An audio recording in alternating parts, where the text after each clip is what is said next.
Hey there, Internet. I'm Annie. I'm Kit. And I'm Mac. And this is I Will Fight You, a podcast where we've been turning opinion into stone-cold facts since 1986.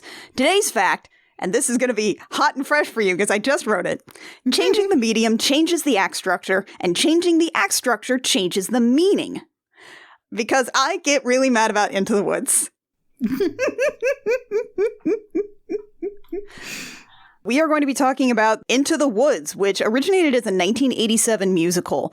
Music and lyrics are by Stephen Sondheim, book by, I hope I'm pronouncing, James Lapine, it seems correct. But it was also adapted into a live-action adaptation with Disney at the helm in 2014. So we're going to be talking about that too, because I imagine that went well. It's just, honestly, it's such a waste of so many actors. They really went for like a star fucking cast. Agony's fun in it. I'll give it that. Agony is very good in it. We'll get there though. But the big thing is that this is sort of one of my go-to examples of how different act structure becomes when you change the medium of a story. If it is written for one thing and you adapt it into something else, there's a lot of stuff that has to change in order to keep the integrity of the piece, and the Disney adaptation did not really take that into account. I've seen Into the Woods a lot. I really like Stephen Sondheim. I haven't seen the full scope of his work, but I really enjoy everything I have, and this is something, because I like fairy tales a lot, this really keys into my specific interests. Mac, you said you'd seen this over and over, like, or at least several times, right? The first time I saw it was like a stage show done by a local theater. The Old Town Players of Vincennes, Indiana. But then because I was like, I really like this, actually. And then I bought the CD at Walmart. And then I watched it several times once I found it on the internet. As a child, there was an Angel Fire page that had it. Nice. It was the slowest loading thing in the world. And then I've seen it since then a bunch of times. I remember the first time I saw the movie, I watched it with you. Oh, yeah. Oh no. But I've seen that again just because I honestly really like the agony scene, but that's about what I like. Yeah. So I've seen it a lot. I forgot we were doing this, so I just rewatched it last night, but I only made it like halfway through before I fell asleep. But, you know. But I know it enough that I can talk about it. It's like this and 10th Kingdom were a lot of my fairy tale obsession with my childhood. Oh, that tracks. That tracks. Was this your first time, Kit? Yeah, Annie said I want to do Into the Woods, and I was like, I have no exposure to Into the Woods, but the Disney movie looks like it's going to make me upset. So I found the Broadway recording, like a full video Broadway recording on YouTube, and I watched that instead. And aside from that, like my major emotional connection to Stephen Sondheim is when Dimension 20 did a modern day campaign set in New York. And there was a scene that took place unlike a Broadway theater, like a combat encounter. And at one point, the DM pulled out a Stephen Sondheim mini. And then Stephen Sondheim rolled initiative, and the DM replaced it with a Stephen Sondheim mini that was dual-wielding broadswords. Nice. Yes. Incidentally, the Stephen Sondheim Battle Mode mini went for auction a little while ago, late last year. And the auction ended at $3,412. Nice. Stephen Sondheim also had a cameo in Glass Onion, for those of you who enjoy a Benoit Blanc mystery. One of the really nice things about talking about Into the Woods is that there is actually a recording of the original Broadway cast that was professionally done, that's not just like a bootleg or something, that you can find and access fairly easily. It is from the American Playhouse series. It is a 1991 recording. The original Broadway cast is fantastic. One of the big highlights is that Bernadette Peters herself plays the witch, and she's amazing. Love a Bernadette Peters. Love a Bernadette Peters. Joanna Gleason plays the baker's wife and is like one of my favorite characters. Here's the thing. Into the Woods is actually really, really good. The main problem is that Into the Woods was up for the Tonys in the same year as Phantom of the Opera. I see. Yeah. So much for that, then. Yeah. Yeah, so that didn't go so hot. I believe Joanna Gleason still managed to wrestle away the Best Actress award. But, it was That was a rough award season. Somewhere Andrew Lloyd Webber sees. Yeah. It's like, Sarah deserved that. Maybe not anymore. Not anymore, but at the time. It won Best Original Score, Best Book of a Musical, and Best Performance by a Leading Actress in a Musical. It was up for Best Musical, Best Direction, Best Performance by a Featured Actor, Best Choreography, Scenic Design, Costume Design, Lighting Design. But Phantom of the Opera was up that year. So much for that. Andy fucking Dubs does it again. So... I love this. I'm excited to get into it, but I do need to preface with some context here because my big thing here is I want to talk about act structure, and I could probably fill a whole episode with just getting into that shit because I definitely started outlining this in my head, and then I started falling down a well about Kisho Tenketsu 4-act structure, and then I surfaced about an hour later, and we can't get into that. That's not relevant. That would be a 3-hour episode on its own, and we promised Lucas we would try not to do any more of those for a while. Right, so story structure. Basically, we'll be looking at film 3-act structure and musical play 2-act structure here are our two main things. I am personally more familiar with 3-act structure from film because that was part of what I studied in college. In particular, my main reading materials were Sid Field's book on 3-act structure, so we'll be using basically his model here as we go through these things. 3-act structure, essentially it is how we tend to understand stories, particularly in film. It's not necessarily that we're saying that every story has to map to a 3-act structure, simply that, at least for a Western audience, we tend to understand stories in these beats and tell them along similar lines. You can deviate from this, absolutely, and it can lead to spectacular results, but it's sort of in the same way that, as I alluded to earlier, Japanese storytelling structure tends to go into a 4-act, which is subtly different. And that tends to be why, say, for instance, you watch a Miyazaki movie, like a Studio Ghibli film, and something about it feels a little different to you.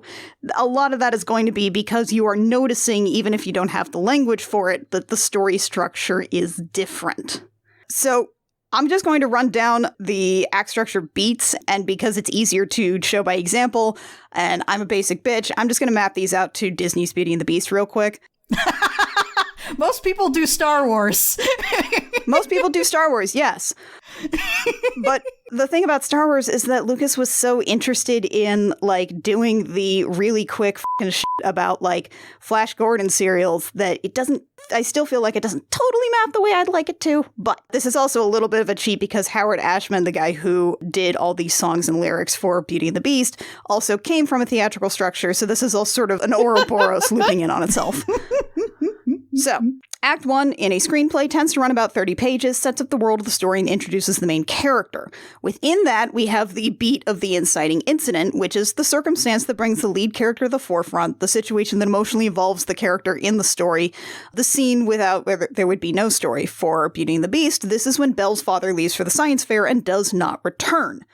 Plot point 1 is where we move from Act 1 into Act 2, which is sort of where the story really begins. It's where the character embarks on a new journey. This is the part in Beauty and the Beast where Belle decides, upon arriving at the castle, to take her father's place and become imprisoned in his stead. This is where she meets the Beast. She discovers the enchanted castle. This is where everything kicks off for her. Act 2 is usually about 60 pages long. Your general screenplay is going to be like 90 to 120, so this is all estimates. But the important thing is that this is the largest chunk. This is the big swampy middle.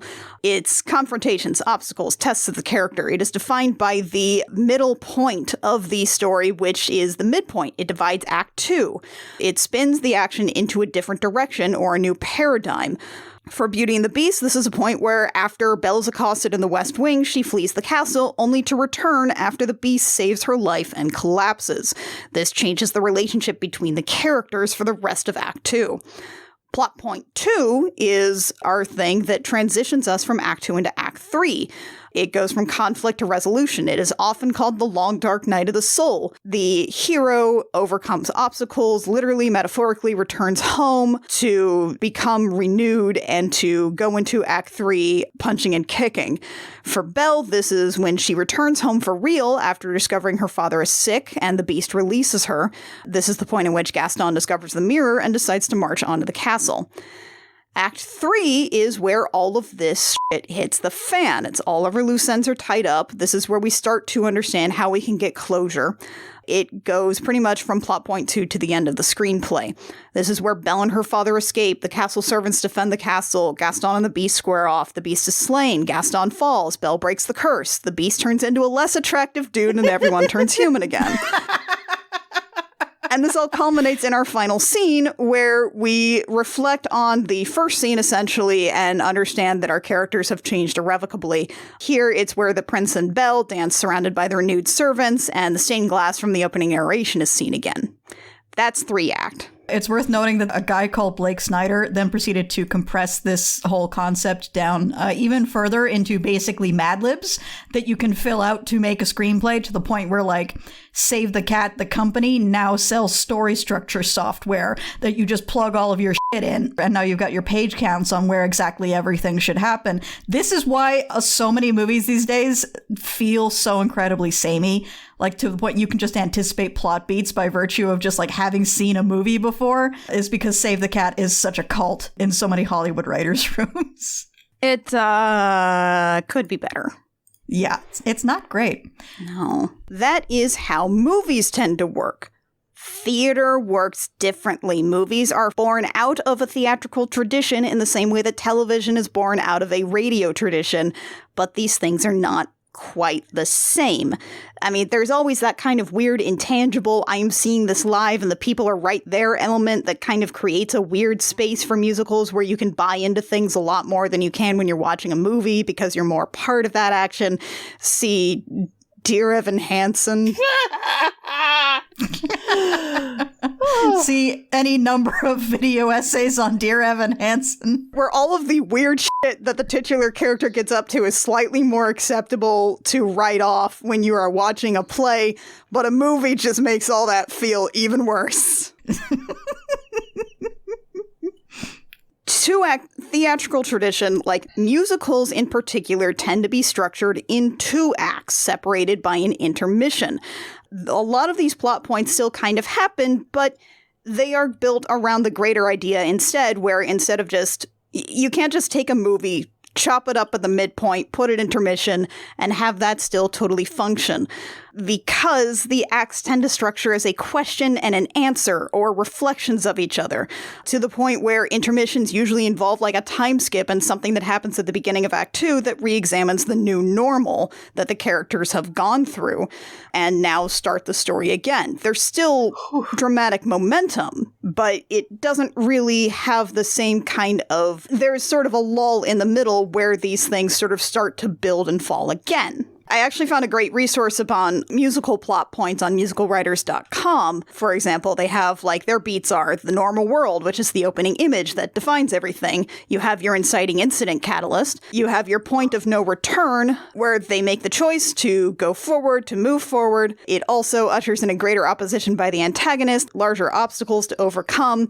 The midpoint is the lengthy section where your protagonist jumps the hurdles necessary to achieve the new super objective. This is usually where intermission begins, and we sort of reset after the midpoint continues, after intermission, when we find out what changed, what has begun to overwhelm the protagonist, what's now made the protagonist's goal seem like a log shot.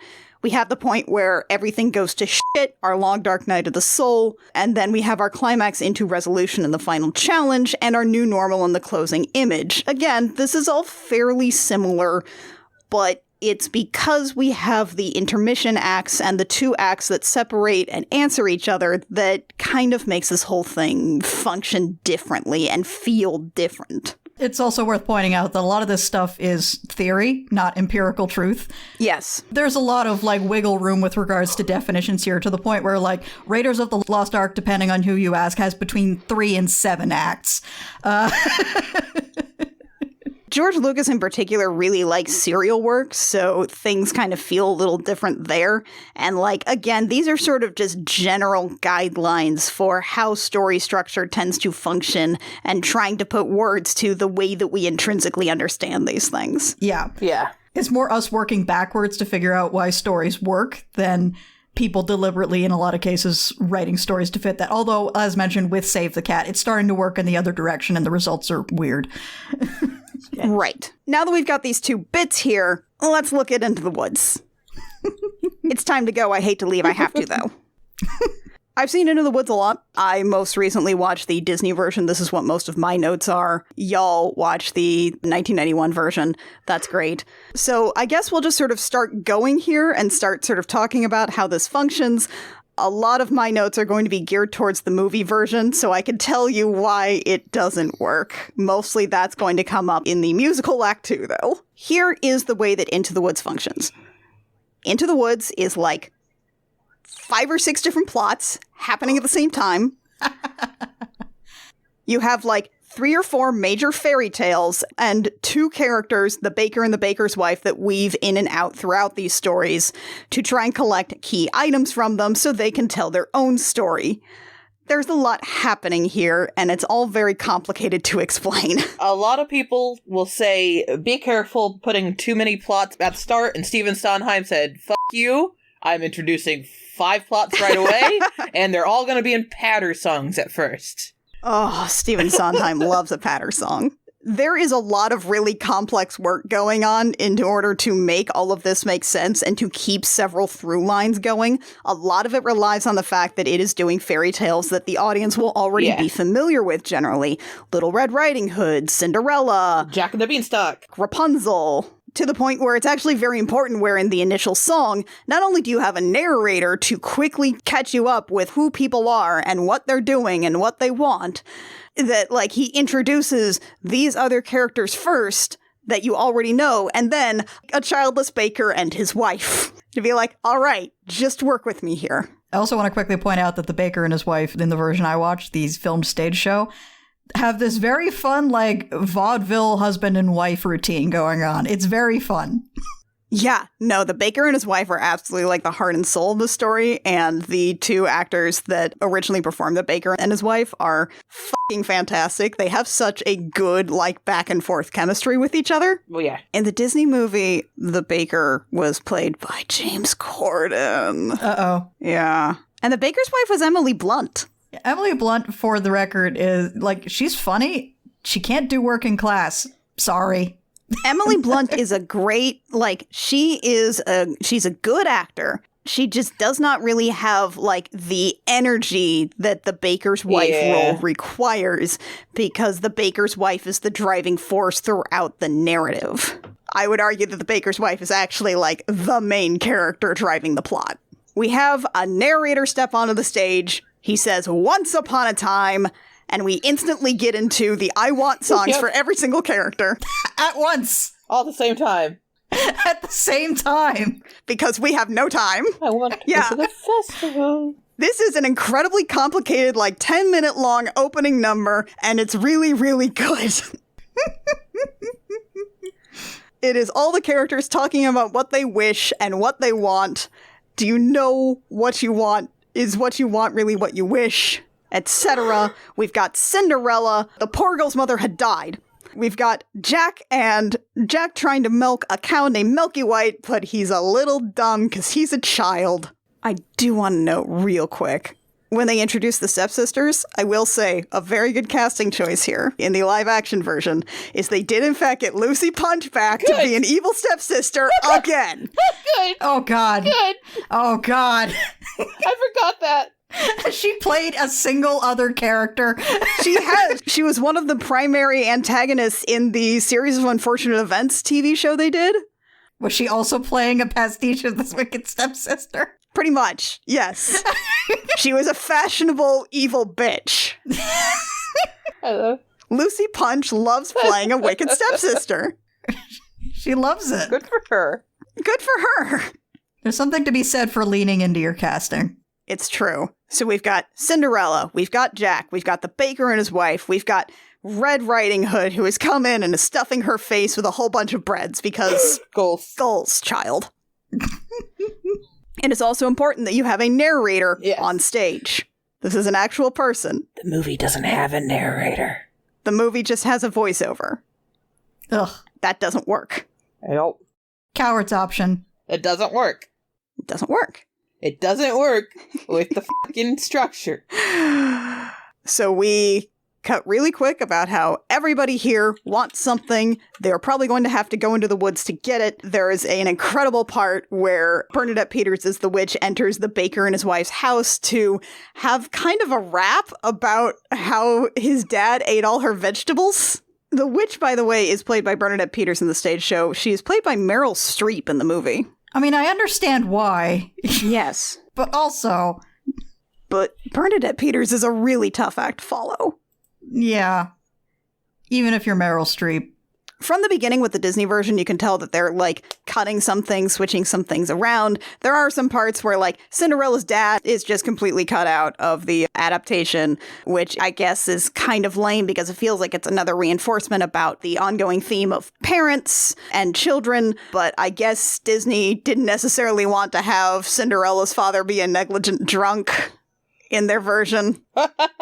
There's this bit with Red Riding Hood and the baker and his wife where Red is perpetually trying to steal bread and sweets and everything. And the wife is casually taking them back and giving them to her husband.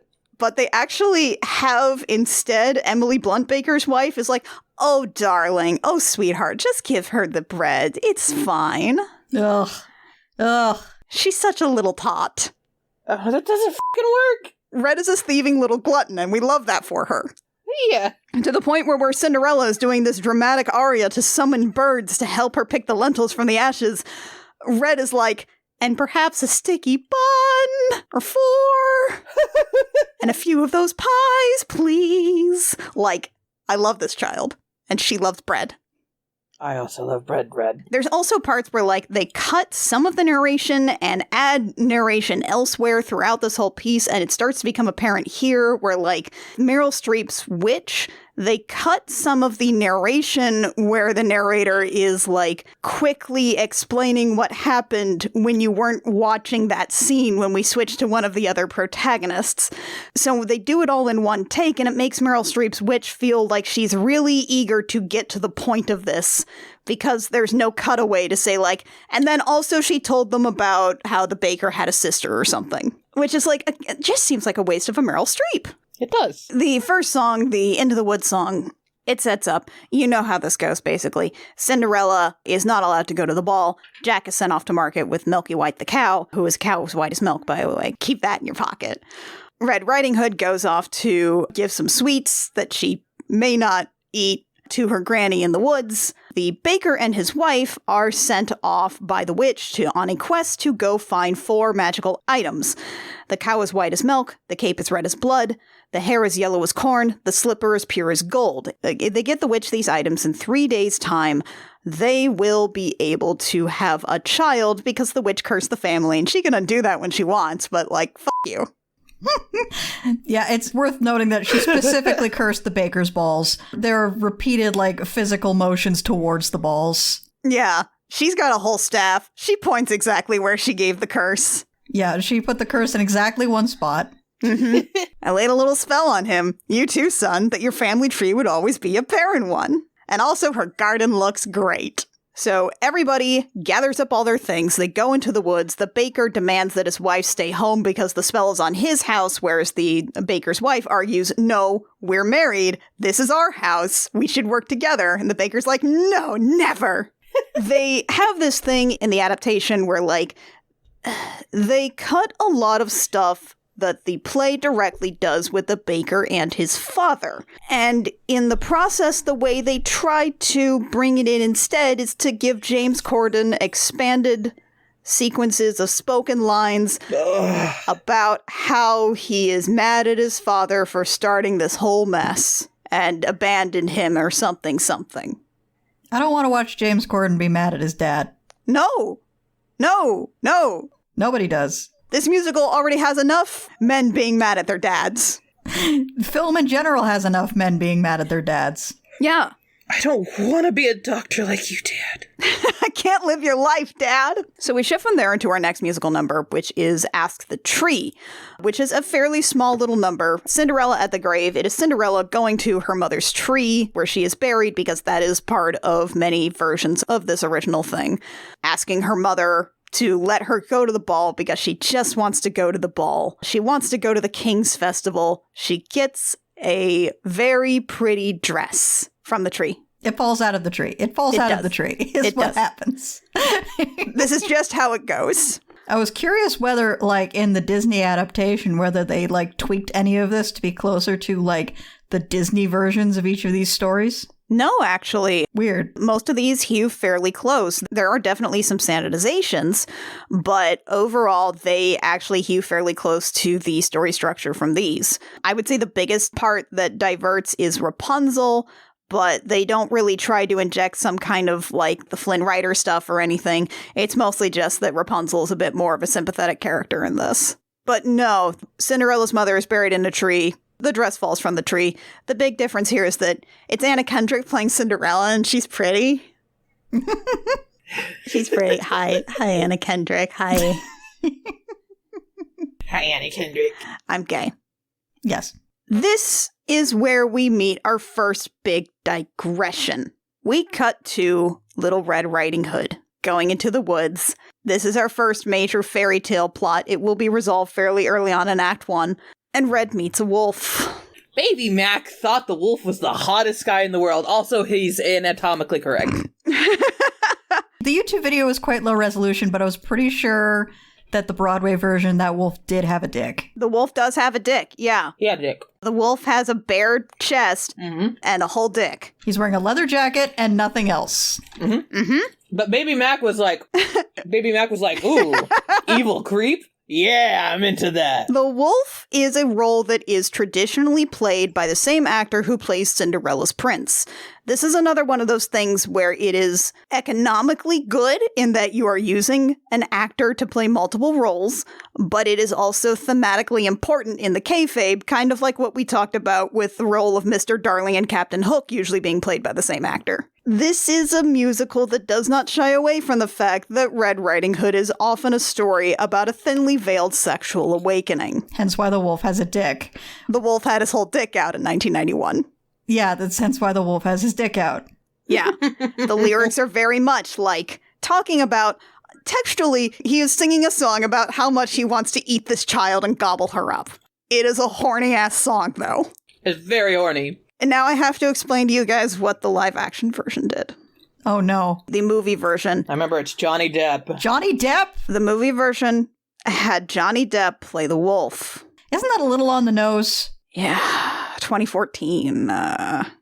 Here's the thing. One of the things that when my friend Ben and I are talking about Into the Woods, we will often talk about how, like, first off, the whole thing with Red and the Wolf is usually a bit more palatable because traditionally Red is played by an adult, not an actual child. Yep. These things are slightly more palatable to watch because you know that this is an actual adult. They cast a child in the movie version.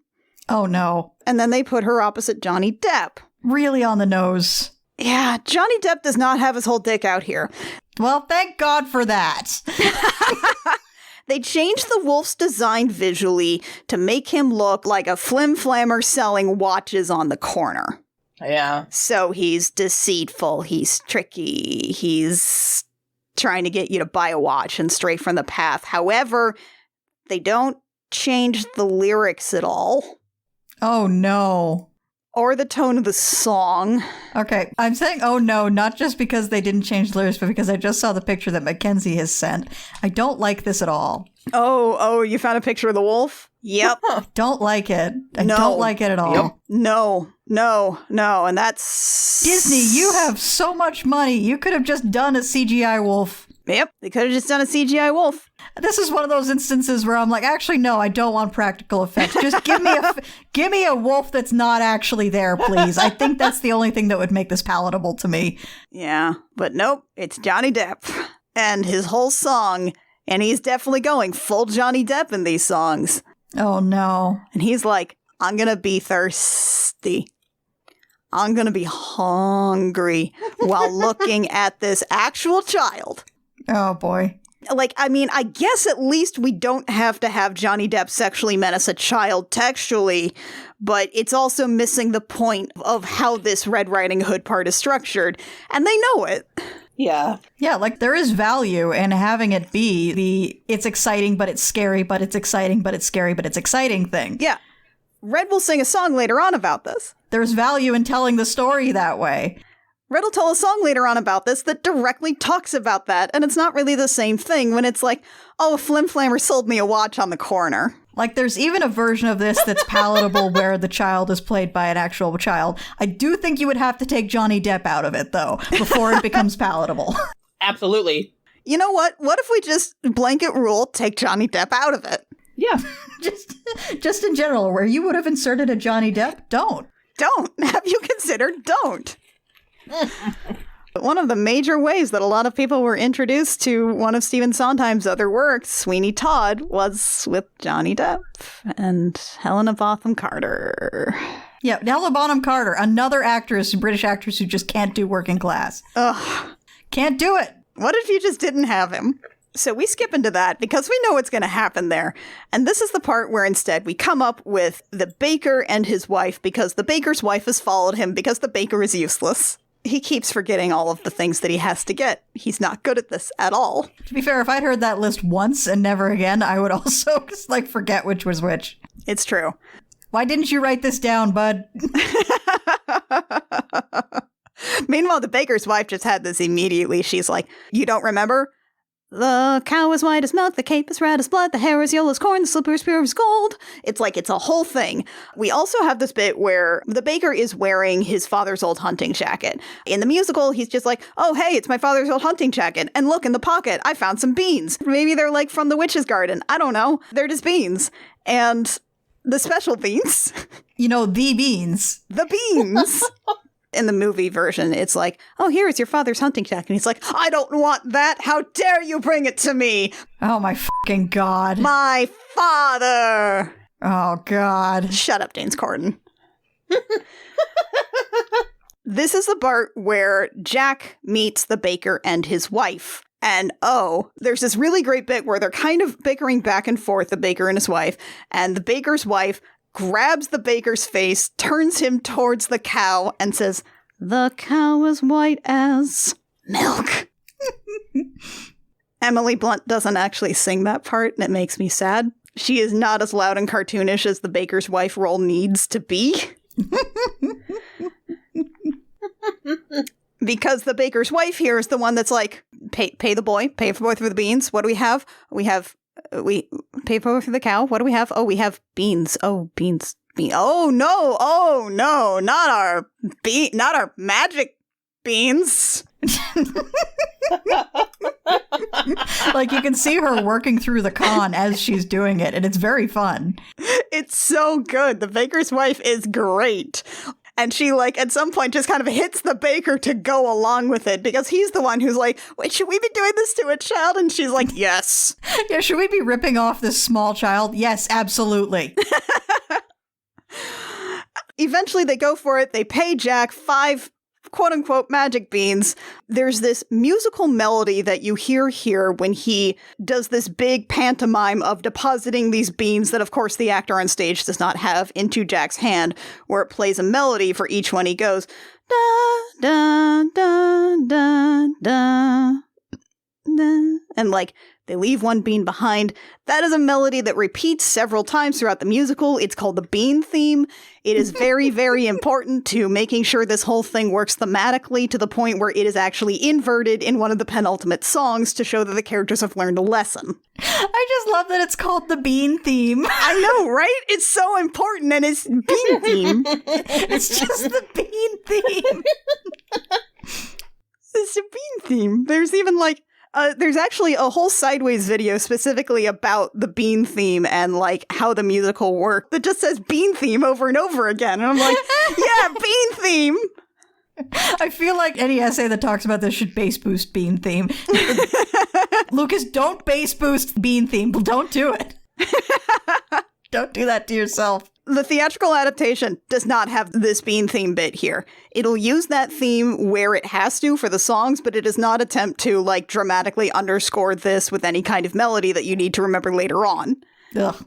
He just throws beans at him. And then they also skip Jack's little goodbye song to his cow, which is too bad because it involves the line, it's like, with he's singing this very sad song, it's like, I hope that when I see you next, it won't be on a plate. That is very good.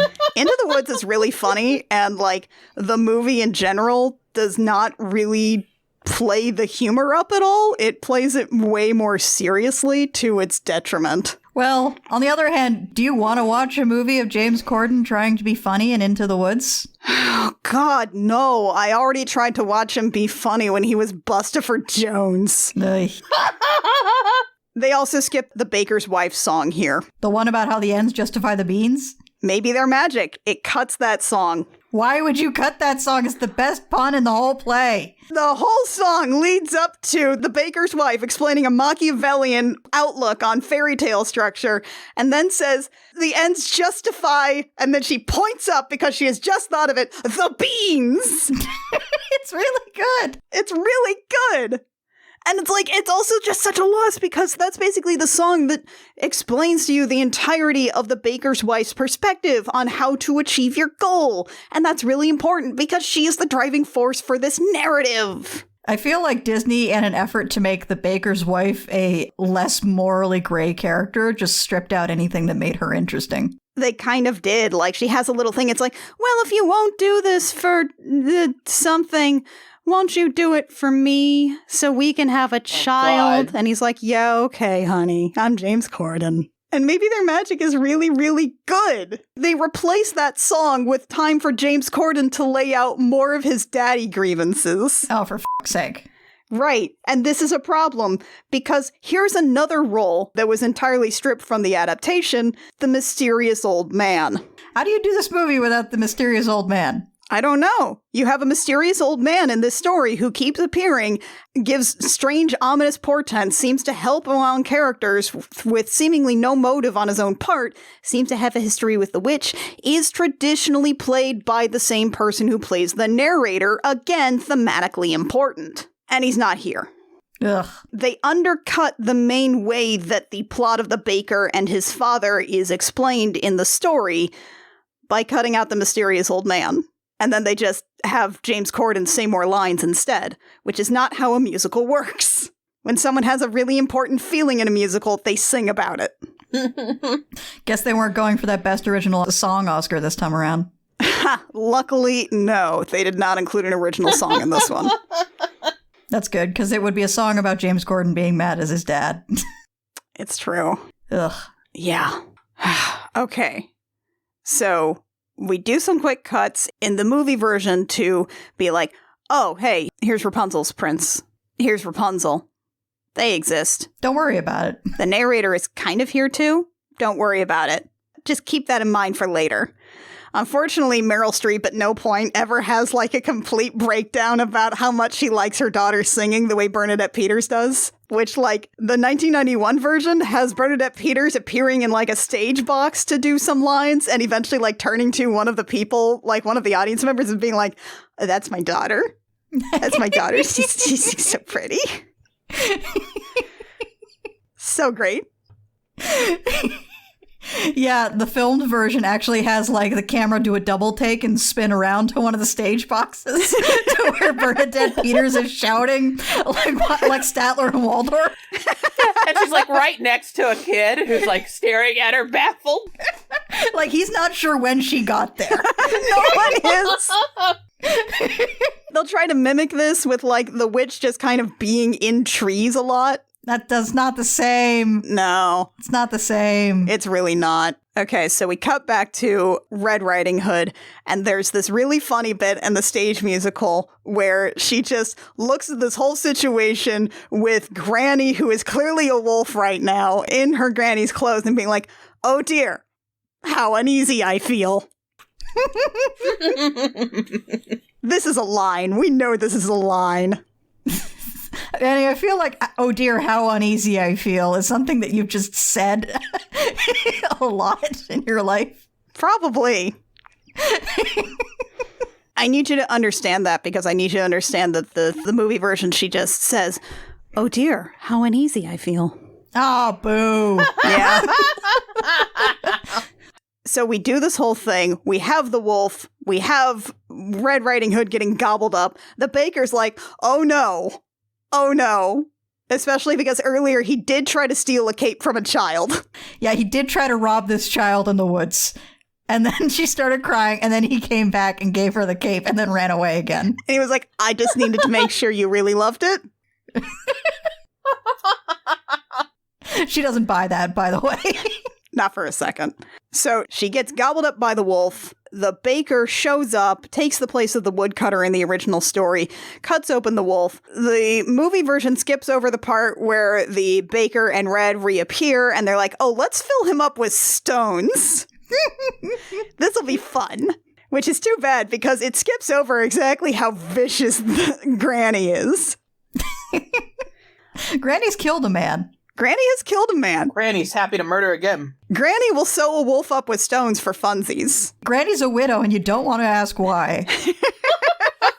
Instead, we just sort of like cut to the baker in the movie version walking out of the house, and then Red catches up to him. And this is where we have this thing in movie adaptations where oftentimes they are cowards about musicals. And they don't like that musicals don't feel very realistic. So in the instance of, say, Red's song here about her experience with the wolf, where she's just sort of singing on stage, sort of to the audience, sort of to herself about what she has learned. Instead, this is a little girl singing to James Corden. Oh, boo. Yeah. Also, I don't want to listen to a little girl sing to James Corden about her sexual awakening. I just don't. Straight up.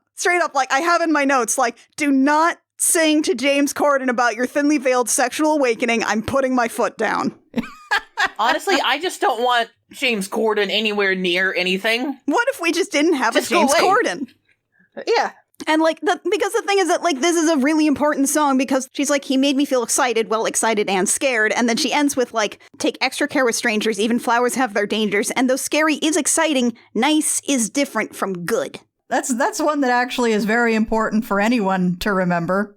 That's a ridiculously important thing about this entire story. So now she gives her cape to the baker. They have one item. They have the cape as red as blood. Because she doesn't need one, because her granny's going to make her a wolfskin cape. Yeah, Granny's killed a man.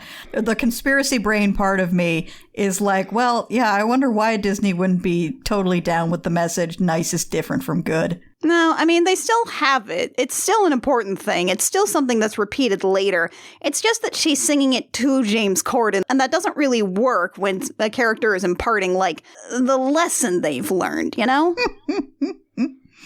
I think they're just afraid of having characters just sing about things. Anyway, Cinderella's back. She has left the festival. She is pursued by the prince. Cinderella's prince is played by Chris Pine. She is hauling a surprising amount of ass considering the shoes she's wearing. I feel like they gave Cinderella's dress for Anna Kendrick in the adaptation, like a high-low skirt and maybe some shorts under there. Also, I do have to say that Chris Pine as Prince Charming. Yeah, that is correct. That's correct casting. Chris Pine is the guy who understands the assignment the most here. Chris Pine hams it the fuck up in the movie version. I don't have any notes for Anna Kendrick because I'm gay. I don't have any notes for Chris Pine because I am still bisexual, but also he really understands what he's doing here. He knows what he's doing, and he's happy to be doing it. Yeah. I would argue that he is probably the most knowing what he's doing in the film version. Agreed. And so we have the Cinderella song that it's like, he's a very nice prince, which we'll repeat a couple of times here. And it's cute because we have this bit where it's just like the baker's wife and Cinderella just trading gossip. And it's like, oh, so what are you doing out in the woods? Oh, my husband's breaking a spell. Ooh. And then as Cinderella escapes from the ball and leaves the baker's wife is like, oh, you have you have slippers. Those are gold. I need those shoes. I'm wondering if, like, the feeling I got from the stage show, the interaction between them was definitely like two strangers at a bus stop late at night. Like, we're gonna chat because there's nobody else around. We do not know each other, and neither of us quite knows what to say. Yeah, I would say that's about the right vibe, except a little muted, because while Anna Kendrick is doing her best, there's just no energy that you're getting from Emily Blunt here. Just nothing. Nothing. You're just getting nothing from her. And then also, like, they cut the reprise of A Very Nice Prince during the second night, so you don't have that continued, like, oh, we're here at the same bus stop. Hello. I love this song because it is just gossiping, because so much of this song is structured around the baker's wife prompting Cinderella to tell her more about the ball because it sounds so magical, and Cinderella's like, he has charm for a prince, I guess. It was fine. We danced. In the second one, she's like, they have far too much food. I do like the line, they have far too much food, because it sounds like something a serving girl would say at an obscenely catered event. It's very much like, these people have too much money. This is far too opulent. Nobody's going to eat all this. This is all going in the trash. What is going on? Then in the stage musical, The Stroke of Midnight Rings, we hear that there is one midnight gone. In the movie, that's pretty much where this stops. Meryl Streep announces there is one midnight gone, and then we just sort of cut to dawn the next day. We cut out a whole song, First Midnight, which is done by the company, where everyone just sort of walks through the stage, announcing lessons of the stories that they have learned, which will develop over the course of the musical, which is really too bad. I love that part so much. The song itself definitely has that feel of, like, walking home at 3 a.m. with all the other people who should not be out this late. Absolutely. Especially because you'll even come by with Cinderella's mother and the stepsisters that are just, like, talking about what they have learned about going to the ball and how they're not having any luck. Yeah, don't wear mauve to a ball is one of the lessons learned there. Or open your mouth. And then what happens is that in the stage musical, we simply have Jack suddenly cutting in the next morning with Giants in the Sky, which is one of the big songs from this, and it's really, really good. In the movie, we cut to the baker who is asleep under a tree. Jack arrives, and James Corden is here to dumbly prompt Giants in the Sky to happen. Boo. Because Jack has 5 gold pieces. This little kid, by the way, belts out Giants in the Sky, like, fantastically. This kid's got some pipes. There's this bit where he's like, I've got 5 gold pieces, James Corden! And he's like, how did you come by 5 gold pieces? And it's like, Jack essentially claps him on the shoulder and is like, well, I'll tell you. Oh, so the bit from Monty Python. The bit from Monty Python, Lucas, please cut that in here. Like, that's how it feels. It's like, how did you come by 5 gold pieces? To which he answers, there are giants in the sky. Well, I'll tell you. I hate it. To their credit, they do keep the line about how Jack is held to a giant's breast and knows things now that he didn't know before. Yeah, you know all those pictures of kittens nestling in big naturals? Just picture that. That was Jack. That was Jack. Jack was the kitten. Jack was the kitten. Jack basically offers to give the baker 5 gold pieces for the cow. He does not have the cow right now because he gave it to the baker's wife earlier to take back to town. However, in all of the hubbub after one midnight was gone, the cow escaped. Cow is gone. Cows run surprisingly fast. They do. This pure white cow in the middle of the woods. The cow was not pure white. In the movie version, it was a white cow with black spots on his face and around his ears and around his feet. And that is not a pure white cow. That is not what that is. That is not a cow white as milk. That is a cow white as milk that's starting to go real bad. I'll also say that because they use a real cow, they lose a lot of the physical humor, which is the actors handling a large plastic cow prop with a handle. Oh, God, yeah, it's really good, especially there are bits later that I will bring up where just the use of the cow prop is very fucking good. I love the cow prop so much. It's just a plastic cow on wheels. It's not even a big plastic cow on wheels. It's not even a heavy cow. It's maybe knee-high. But they're like, listen, you know this is a cow, audience. And the audience is like, yeah, that's clearly a cow. Yeah, that's obviously a cow. It's fine. It's a play. It's fine. So after Jack basically says, like, okay, you want more than 5 gold pieces? Keep those. I'll go get more treasure. That is when we cut to the princes. There are 2 princes here. There are Cinderella's prince and Rapunzel's prince. Those are the only names that they have. They are brothers, and they are both pursuing a beautiful woman. 2 different beautiful women. I feel I should point out. They are each pursuing a beautiful woman, and they are basically the princiest princes to ever prince. One of their lessons is like, the harder to hold, the better to have. Near is better than far, but it's not there. They are all about the pursuit, and they have so many feelings about these women that they are pursuing that they have to sing about it. Agony is one of my favorite numbers in this whole musical. The movie version only has 1 agony. Boo. It only has this agony. It cuts out the second agony, which, again, undercuts the point of Act 2 for Into the Woods. But it's a really good agony because, again, Chris Pine really understands the assignment. The guy who plays Rapunzel's prince is also great, and they are throwing themselves dramatically against a waterfall singing this song. I looked up who was playing Rapunzel's prince, and I was like, where do I know this guy from? And it turns out I don't know him from any of the other Disney movies that he was in. I know him from The Big Short, where he played one of the dumbass mortgage brokers. Spectacular.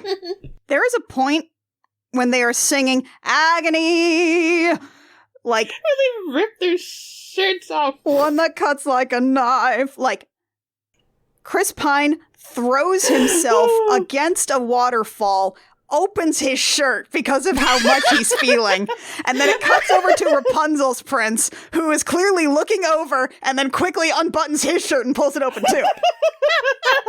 It's so good. It's honestly the best part of the theatrical release. It really, really is. Like, if you look at anything from the movie version of Into the Woods, I strongly suggest you just look up Agony. It is amazing. Yeah. They are so wallowing in how manly they feel. I gotta say, I think the D&D movie is gonna suck. Chris Pine as a horny bard is correct. That is correct casting. Like, also, to Mac's point about Chris Pine probably being the only one that really knows what he's supposed to be doing here, I swear to God, there is a bit where the lines are him talking about how great he is. How could any woman refuse him? It's like, you are everything maidens that wish for, then why know what I know? The girl must be mad. And like, You know nothing of madness. there's this gesture that Chris Pine makes where he points to his forehead and then at the girl must be mad and then brushes his hands away as though it is just something that he cannot conceive at all. And I swear to God, Cinderella's Prince in the 1991 version does this exact same thing. Okay, so he did his homework. I swear to God, Chris Pine must have done his homework here. It is so good. The song not only like tells you about these characters, but it does also push the plot forward because the baker's wife does come across these princes having dramatic throes of agony about how much they want these ladies. And she does take an ogle. But she does also hear them talk about this girl with hair as yellow as corn. Ugh, I love Agony so much. Agony's so good. It's the song that always gets stuck in my head. So for like the next 5 days, I'm going to be singing Agony. And it's probably just going to be that line. It's probably just going to be Agony. It's going to be Agony over and over again. They only did it once, and they did it the most that they could. Anyway, we have a quick scene where the baker's wife comes upon Rapunzel's tower and is like, let down your hair to me. And Rapunzel's like, is that you, my prince? And the baker's wife does this great thing. She just looks around and is like, yes. Emily Blunt tries to do this too. It doesn't quite work as well, but I appreciate her trying. At least they kept it in. At least they kept it in. She then tears off a whole bunch of Rapunzel's hair. Just a huge lock of it. And, like, the prop for this in the stage show is just, like, basically a yellow feather boa. She even keeps slinging it around her neck like a boa. Which is, oh, that's hair. That's gross. Don't. The problem is that, in the movie version has this whole problem with colors anyway, where everything is kind of like realistic colors. It's kind of washed out and blue, and everyone's like dressed well, then it's in not like, hair yellow as corn, is it? It's just blonde. Nobody is dressed in like bright colors except for like Red Riding Hood, and even then she has this simple blue dress when she takes off the cape, so she just sort of blends into the background. No one here is dressed like they are part of a fairy tale. And so it's just blonde hair. It's just blonde hair. I think they cut this part in the movie. I don't quite recall when they have like, we have the cape and the cow. You have the cape. Which the delivery on that in the stage version is so fucking good. Joanna Gleason is like, she absolutely deserved that fucking award that she wrestled from Andrew Lloyd Webber.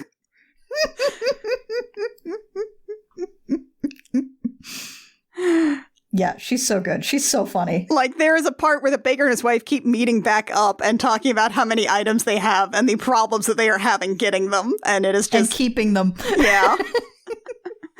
The baker's wife does meet back up with Rapunzel during the second night after she has escaped from the ball. They don't have this in the movie. What they have instead is basically Cinderella runs, and the baker's wife just tries to drive by, get her shoes, and she kicks her and runs away.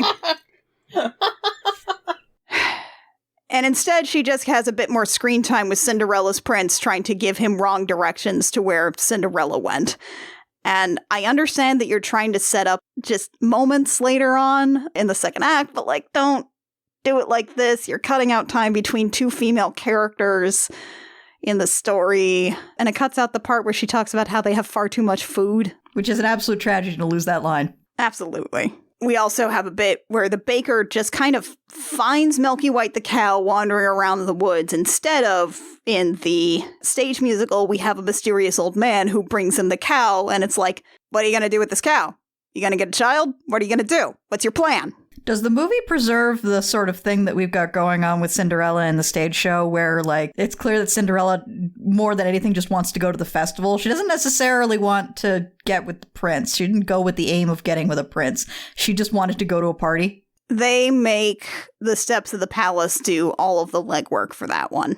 Ugh. Yeah. Because some of that comes up in the second conversation with the baker's wife. Some of that comes up in One Midnight Gone, when she talks about how just going to a party is not really the same thing as, like, dancing with a prince and maybe being courted by him. Ah, 2 numbers they cut. Okay. Yep. So they make Cinderella's big number do all of the legwork for that. Kind of sucks. The movie keeps trying to also convince me that James Corden and Emily Blunt have sexual chemistry. If I could think of any 2 people who are, like, if there's less sexual chemistry between any 2 people. Yeah. Anyway, 2 Midnights are gone. There's still no song about it. Boo. Instead, we add some scenes with Rapunzel's prince, so we can see how in love he and Rapunzel are. And then they actually play out Meryl Streep blinding the prince right there with thorns. Of all the things that they just decided to put directly on camera, huh? Yeah, it was that one. And then this is where we have one of the witch's first songs where she confronts Rapunzel and essentially just manipulates her into saying that, no, you should stay with me. Oh, you're ashamed of me. Oh, I embarrass you. And turns it into this, like, on the surface, sweet little song about staying at home and being with your mother. Boo. I forgot that. Yeah, Stay With Me is a good number, especially because it starts out with her talking about how children won't listen, or what did I clearly say? All these sorts of things. The problem is that Meryl Streep is good here. She's doing her best. She can't belt out numbers like Bernadette Peters can, who can. But she also plays the witch like she's always having a bit of a laugh at someone else's expense. So it's hard to sell these manipulative mood swings during Stay With Me. Yeah, Bernadette Peters plays the witch as, like, just a genuinely screwed up person. Oh, absolutely. It works really well. Yeah, God, she has one of the best line reads in, like, musical theater later on in Act 2. we cut to that. This is like one of the first of the Witches 3 songs that will be echoed here. It's also important that it uses the notes of the Bean theme there. It's like, don't you know what's out there in the world? It's bum, bum, bum, bum, bum, bum. It's the beans there. The beans are important. It's the Bean theme. Always pay attention to the beans. Pay attention to the beans. That's also me talking about my cat. The beans are vitally important. We cut back to Red Riding Hood, who now has a sweet-ass wolf cape and a knife. Oh, yeah.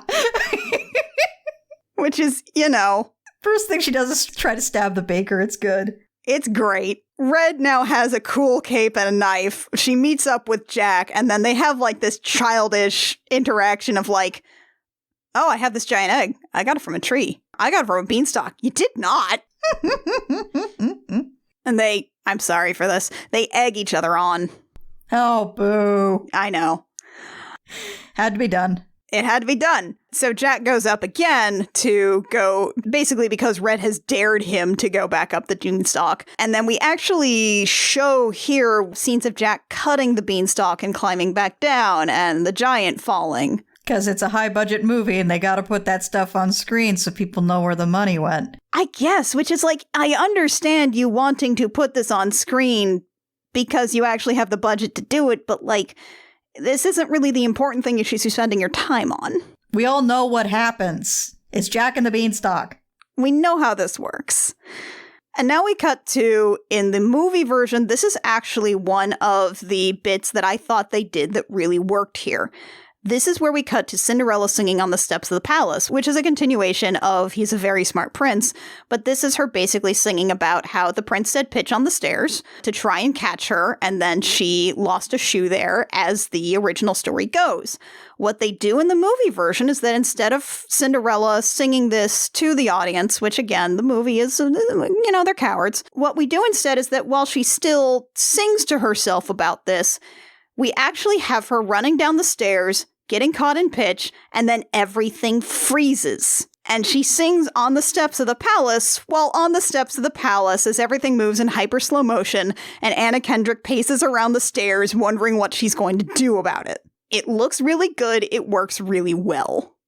Yeah, of all the, like, adaptation choices, that actually makes sense to do. Yeah, and it's something that actually, like, takes advantage of the fact that you're in a different medium and can do things differently. They changed some of the lyrics around there because she's not singing about you so much. She's singing about what am I going to do? But it still works really well. And also it just has some of like the lyrics from Sondheim that I think are some of the most clever ones in here. The rhymes in here are just really fun. It's him and not you that is stuck in a stew in the goo. I admire anyone who can rhyme goo with something in a way that doesn't feel cheap. This is also good because this is where Cinderella is singing about the grand lesson that she has learned, which she did not learn anything. She still can't make a decision about what she wants. She is so proud of herself being like, you know what your decision is? It is not to decide.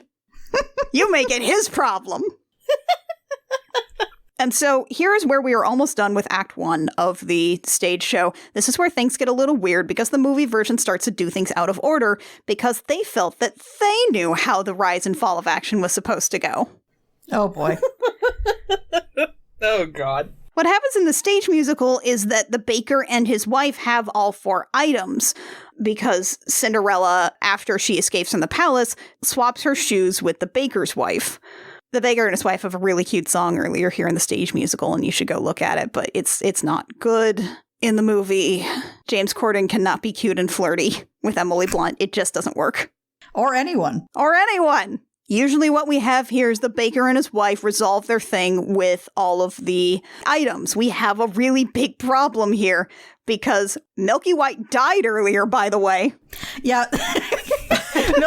Milky White died, and it was just like the plastic cow fell over. That's how you know that Milky White has died. There's a moo sound effect, and the plastic cow just tips over. It kind of clatters a little on the stage.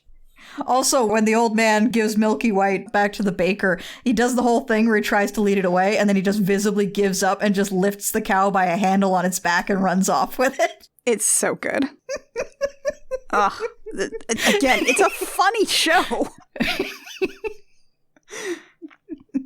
This show is at its funniest, but it's like, you know what? This is a fucking play. We know you're all on board here.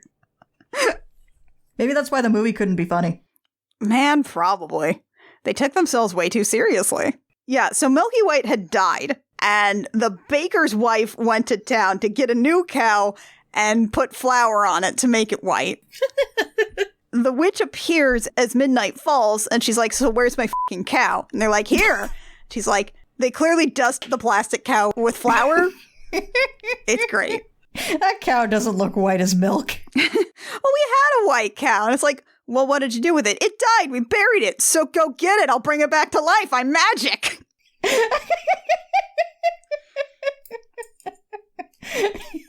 Bernadette Peters' delivery on that is so fucking good. Oh my God. Like, Meryl Streep says it a bit more like matter-of-factly, so it doesn't hit quite as well, but God, it's the fact that Bernadette Peters is so fed up with everything here. Yeah, Bernadette Peters plays it like she is just so incredibly angry that the characters have forgotten that she is literally a witch. Jack and his mom reunite. Jack's mom is like, what happened? There was a tree. There was a beanstalk. It got cut down. What did you do? And Jack's like, I've got a magic harp. And she's like, oh, Jack, you've stolen too much. But Jack also meets up with the baker and his wife, who now have to feed these magic items to the cow, which the cow will eat, I guess? Yeah, so let's be clear. They have to feed a cloak, which, fair. Cows are a bit like goats in that they eat things they shouldn't. Human hair. Mm-hmm. A shoe. And a shoe. And a shoe. Keep in mind, this is the gold slipper. It would actually be funnier if it was the glass slipper, because then you just gotta feed this cow broken glass. But yeah, they feed the shoe to the cow. You have to feed a whole gold shoe to the cow. And then it's like, now milk it. And Jack's like, it's cool. Milky White only milks for me. I do forget half the time what the cow's gender is, but I definitely can do this. Sorry, I just remembered the line in the beginning where they talk about, we've no time to sit and dither while her withers wither with her. Stephen Sondheim, you magnificent bastard. Yeah, you need a running start to say that one and not trip over it. You really do. Do you think any of Stephen Sondheim's actors just threw a script at him? Surely at least once, right? I feel like if anyone did it, it was Bernadette Peters. They feed the items to the cow. The cow does not milk. And they're like, what did you do? And turns out, well, the witch can't have touched any of the magical objects. And that was her daughter's hair. Oops. Oops. But instead, they're just like, okay, you want hair as yellow as corn. I've got an ear of corn.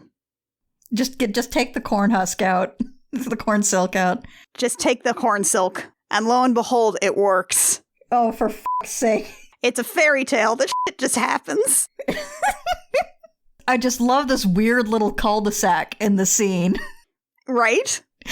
Like, they set it up, it's a problem, and then, like, it's resolved within a weird couple of seconds. Yeah, well, like, within, 30 seconds, they've resolved it completely, and all it does is just, after the fact, explain why the witch couldn't go out and get these things herself. Yeah. That's all it's there for.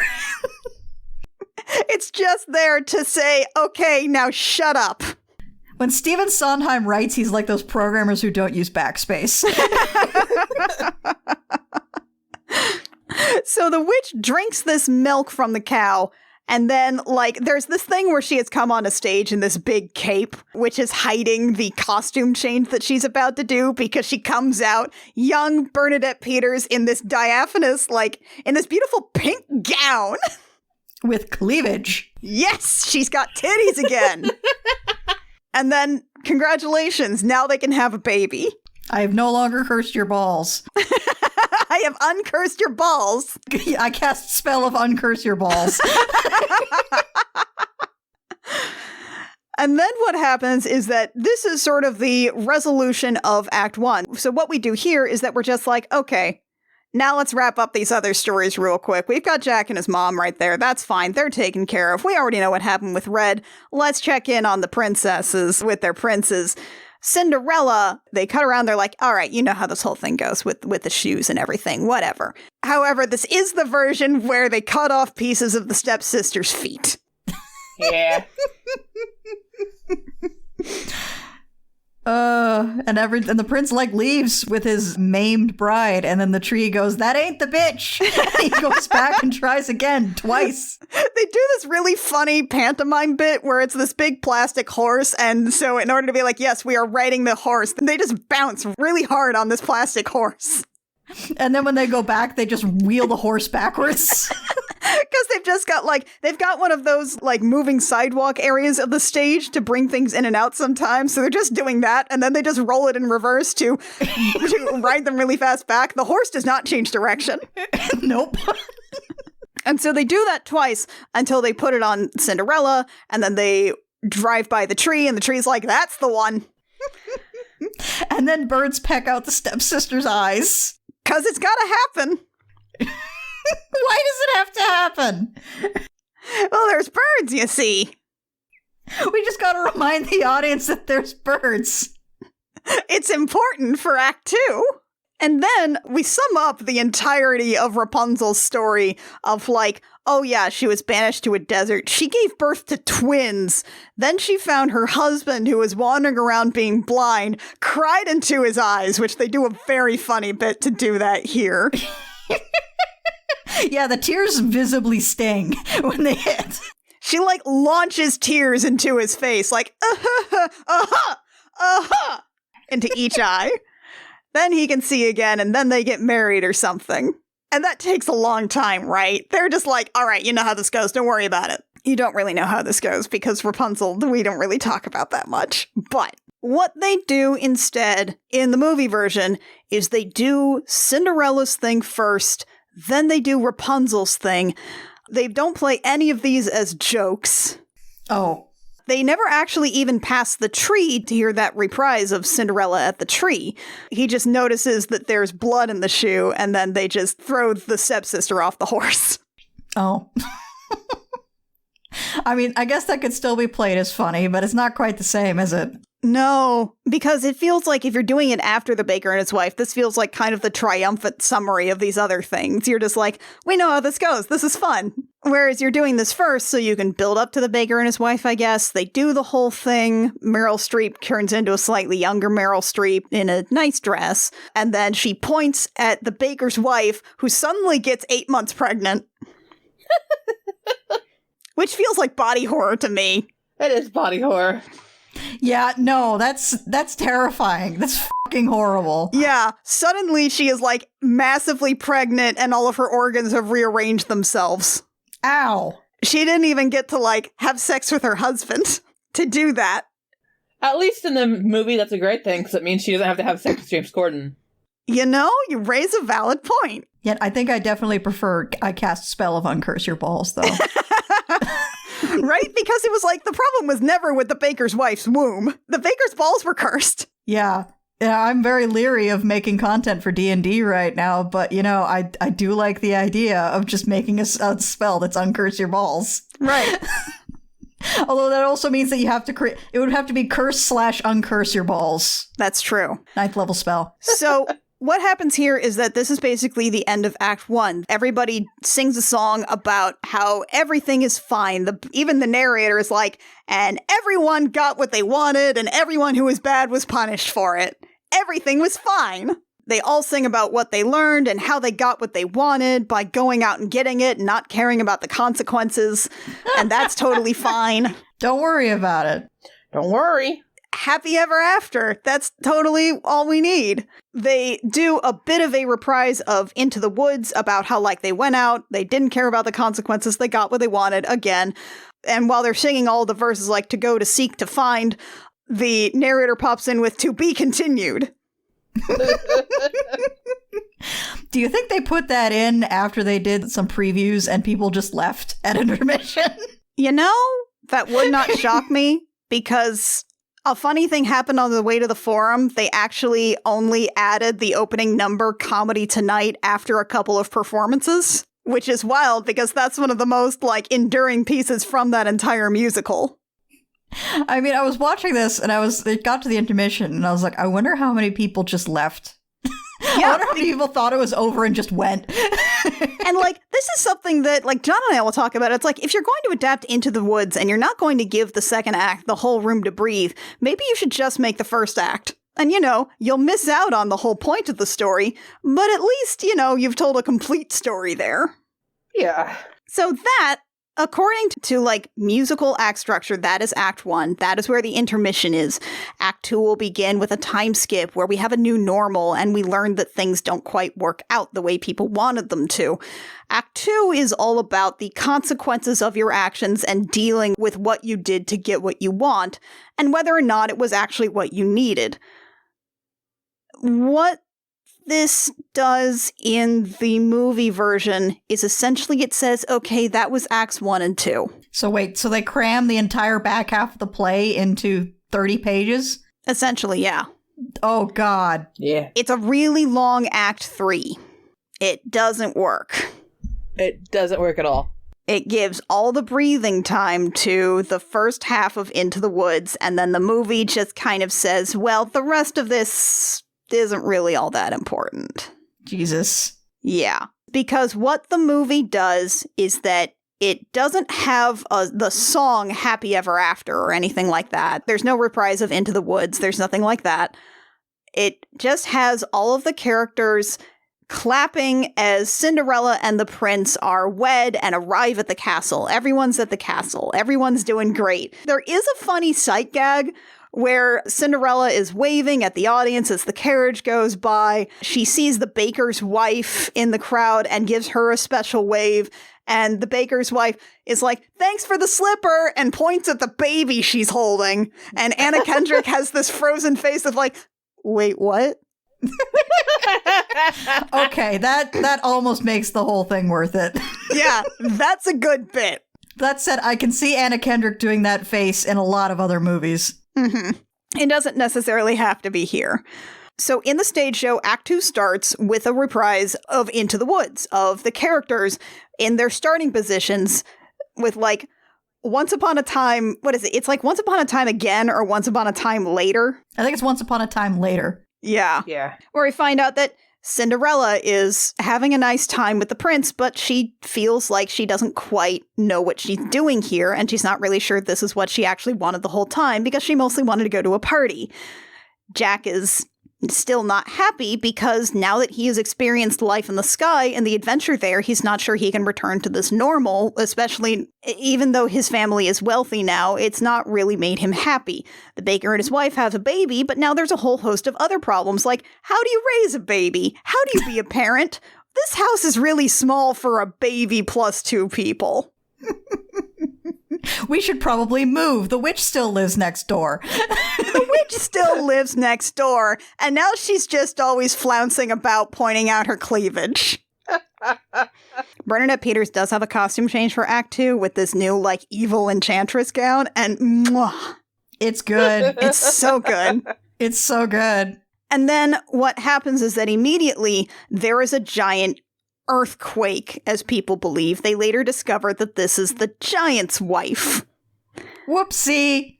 Yeah, Jack kind of killed her husband, and she might be a little upset about that. Hey, remember how we were talking about how you just go out and get what you want and damn the consequences? Hey, look, it's the consequences. Act 1 is f***ing around. Act 2 is finding out. What happens instead in the movie is that, we don't really have this time change. We don't have a soft reset of anything. They're just all at the castle, and then there's an earthquake, and they're like, oh, that seems bad. Everyone go back to your homes. And the narrator, who is still a voiceover, is like, and then they all went back into the woods. Boo. But the paths were different, and they tried to get back to the village, but everything was different. The characters try to go back home in the second act.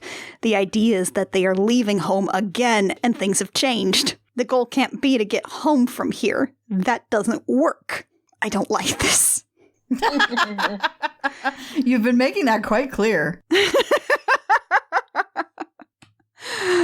So what we have in the stage musical is we have sort of our new Into the Woods is that there is the earthquake, there is a giant, the witch is like, there is a giant problem here. We are going to be squished. Something needs to happen. Cinderella's like, oh my god, I need to leave. I need to see if my mother's grave is okay. Something big just happened. Also, what an excuse to sneak out and not be a princess.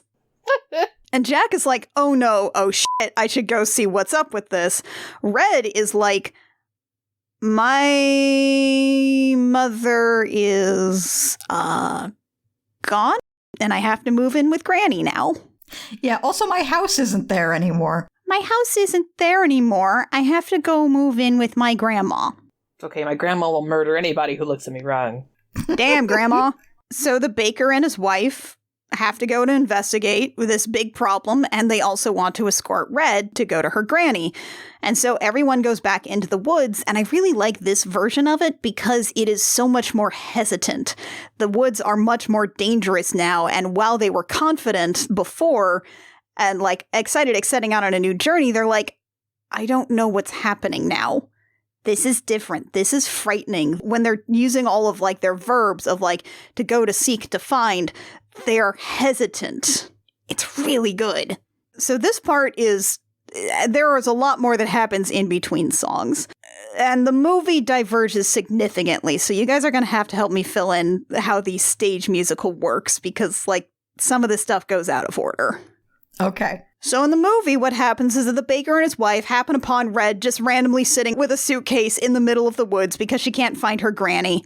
And while they're talking about this, in comes Cinderella's family and the steward to talk about how the castle is just destroyed now, which is weird because it feels like they just kind of came from there, so the timing is very strange. You do still have the royal family showing up and saying that the castle was destroyed, but it's also been some time since they were at the castle, so that tracks. Yeah. Then we immediately hum with the arrival of the giantess, who is basically saying like, hey, so Jack killed my husband? I want to eat this kid.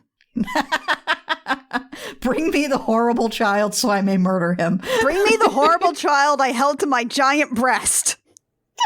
The witch and Jack's mother just sort of appear here. And they're like, holy shit, what is wrong with you? The witch is like, all right, just give her the kid. The witch is immediately the voice of like, give the child to the giant angry lady. He has it coming. And they're like, wait a minute, we shouldn't give a child to an angry giant lady, right? That feels like morally bad, I guess. Bernadette Peters does a very good job of playing the witch as like, well, what's your idea? And nobody else has any ideas. They just don't like her idea. Yeah. Is this the part where the narrator pops in? Or Oh, God, yeah. Okay. Yeah, the narrator pops in and everybody's like, wait! And they all turn and they gesture to him and they go, here you go, giantess, have this guy! The narrator keeps popping in with things like, the giantess is very nearsighted. She can't tell if Jack is among the group. He keeps popping in with these pieces of information until finally they just turn to him and go, hey, are you going to help? Yeah, because he was like, now, what you have to understand is that these are people who are not used to making decisions for themselves. They're not used to making choices. And the thing is that the narrator is always standing like outside of the stage. He is standing very close to the front of stage. He is like off to the side near the awning typically.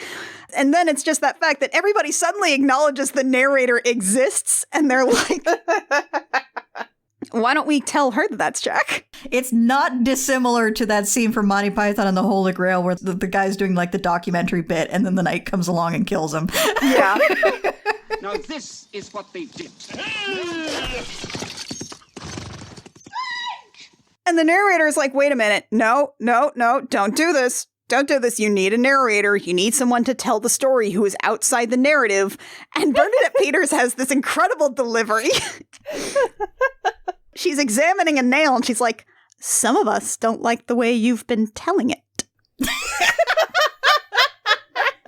It's really good.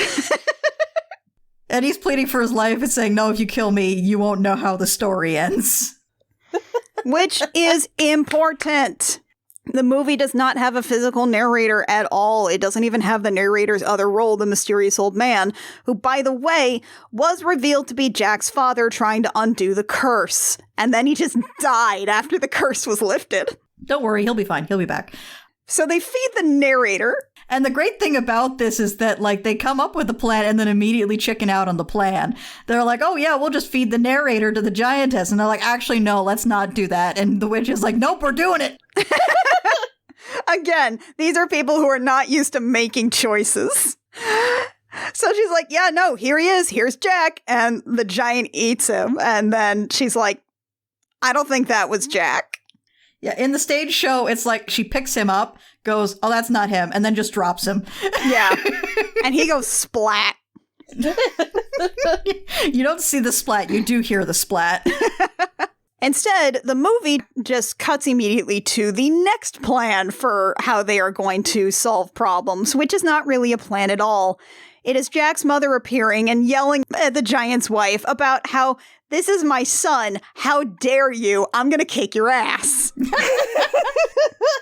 And everybody panics. Which is an interesting development from earlier in the play where Jack's mom and the baker's wife come across each other, and Jack's mom is lamenting Jack's bullshit. And she says, be careful with your own children. And the baker's wife says, oh, I don't have any children. And then Jack's mom was like, that would be good too. Just staring off into the middle distance. Like she says it dreamily. But of course, then Jack got her a bunch of money, so. Jack's mom is like, I will beat the shit out of you. And then they're like, oh my God, stop. Just don't. Why are you antagonizing her? Don't antagonize her. Until the steward, who has been carrying around this giant staff with a big knob on the end for the whole thing, hits her. Hard. And this is one of the few elements of realism in the play, because it turns out when you crack someone really hard over the head, that tends not to go well for them. Yeah. And Jack's mother is dead. And they're like, how could you do that? And the steward is like, I was just thinking of the greater good. It's a bit weird in the stage show because, like, they don't have Jack's mother, like, drop at any point, so she dies standing straight up. The implication is clearly that, like, she collapsed to the floor. But in terms of, like, where the actress physically is, the stage director just decided, no, we're not going to put her on the floor. She's just going to be standing up and die there. Yeah, she is just facing the audience. She is on the moving track of this set, so she will stand straight up until they basically use this moving track to roll her off set while someone sort of does the motion of closing her eyes. It's a little odd. What they do in the movie is, well, they can't just straight up show murder. Boo! So the steward pushes Jack's mother to the side, and she falls, and then that kills her somehow. Maybe it spears her onto a tree, or she maybe hits her head or something, long enough to, like, be like, take care of my boy to the baker or something. Boo!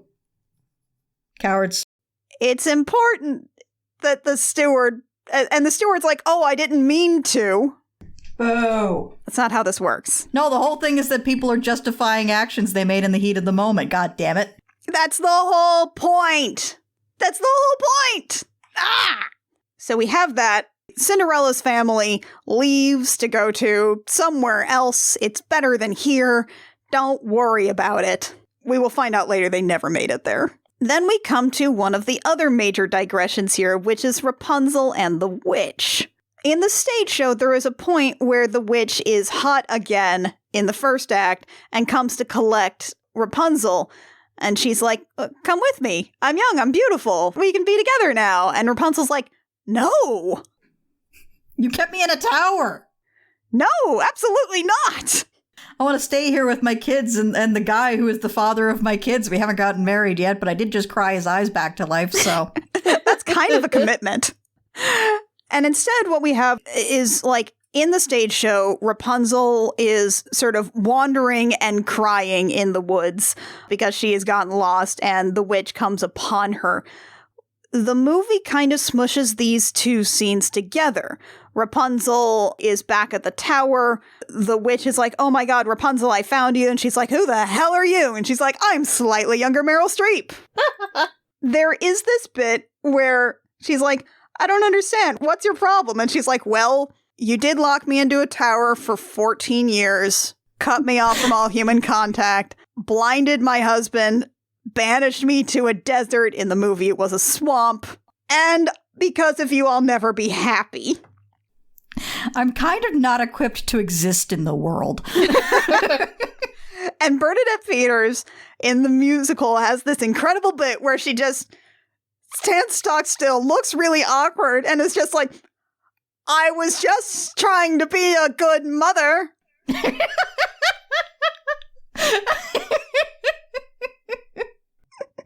She knows this is bullshit. She knows it as she's saying it. It's really, really fucking funny. And like in the movie, she kind of does that too.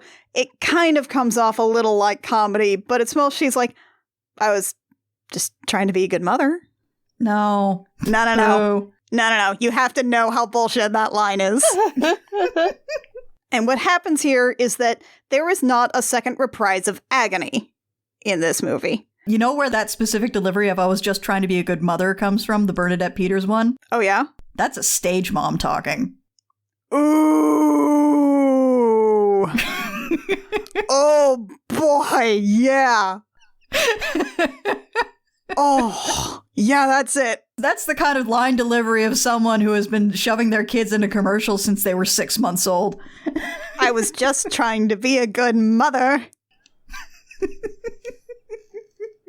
Guarantee at least half of the people in that show have heard that line from a mother. Yeah. From their mother. Hot damn. No, that's exactly what that is. You're right. Because we don't have a second Agony, we'll get to that in a second. Instead, Rapunzel's prince shows up on a horse and he's like, Rapunzel, my love, let's go. And then she gets on the horse and leaves. And then they both go. They're not in the show anymore. They're just, yeah. They get their own little happy ever after. In the movie? That's not how the princes work. Yeah, no, that isn't, no. No. It goes way worse for Rapunzel on the stage show. Yep. Rapunzel just sort of gets crushed by a giant, by a tower, by a tree. She gets crushed. She dies. We hear a scream, we hear a squish, and that's the end of Rapunzel. Yeah, and then the witch sings the Witch's Lament, which is another version of the song that she came out earlier, except instead of like, children won't listen, she's like, this is the world I meant, couldn't you listen? And she sings like, oh, everything is awful, the world is terrible, I tried to protect you from it in a really awful way. I put you in a fucking tower. It seemed like a good idea at the time. It seemed a good idea at the time. Meryl Streep still sings this number, but it's just after Rapunzel leaves, not after finding out that her daughter is dead. The beat is a little gone. Yeah, it doesn't have quite the same impact, does it? No. Oh no, Agony's reprise was before Rapunzel and the Witch. Never mind. Okay. Well, anyway, Agony reprise. We need to take a moment to talk about Agony reprise. This is not present in the movie, but I love it. Because Cinderella is just off in the woods. Meanwhile, the prince is out doing his own thing. He's just doing his own shit. So is his brother. Ostensibly, I think they're out here to hunt the giant. They're not going to do that, though. No, they found more maidens. This is a great number. This has some of my favorite lyrics in the whole show, to the point where John and I will just sort of like recite them to each other sometimes with the back and forth between the princes, because they have each found another beautiful maiden somewhere they can't get to her. Snow White and Sleeping Beauty, respectively. Mm-hmm. It's like, I found a casket entirely of glass. No, it's unbreakable. Inside, don't ask it. A maiden, alas, just as unwakeable. There is a dwarf. It's a bit weird. It's no sicker than your thing about dwarves. Dwarfs. What I like about Agony Reprise a lot, it explores the same model of desire that you see get examined in stuff like Sandman, which is the problem of getting what you wanted is that you don't want it anymore. It's very much like, oh, the princes got what they wanted, but they didn't really want to actually catch the maiden. They just wanted the chase. Yeah, which is why Prince Charming has 3 ex-wives in Fables. Fables is a bit like this, but with more libertarianism. There's also this bit in the stage musical where when they're singing Agony, like I said, there's this bit where it's like, it's no sicker than your thing about dwarves. And then the other one says dwarfs, like with an F, and the other one corrects to dwarfs. And I swear that's something that probably wasn't in the original songbook, but like the guy kept messing up the plural of dwarves enough. They just put it in. Yeah. And the best part is that they just hit that beat, they're like, dwarfs. And then immediately cut into, dwarves are very upsetting.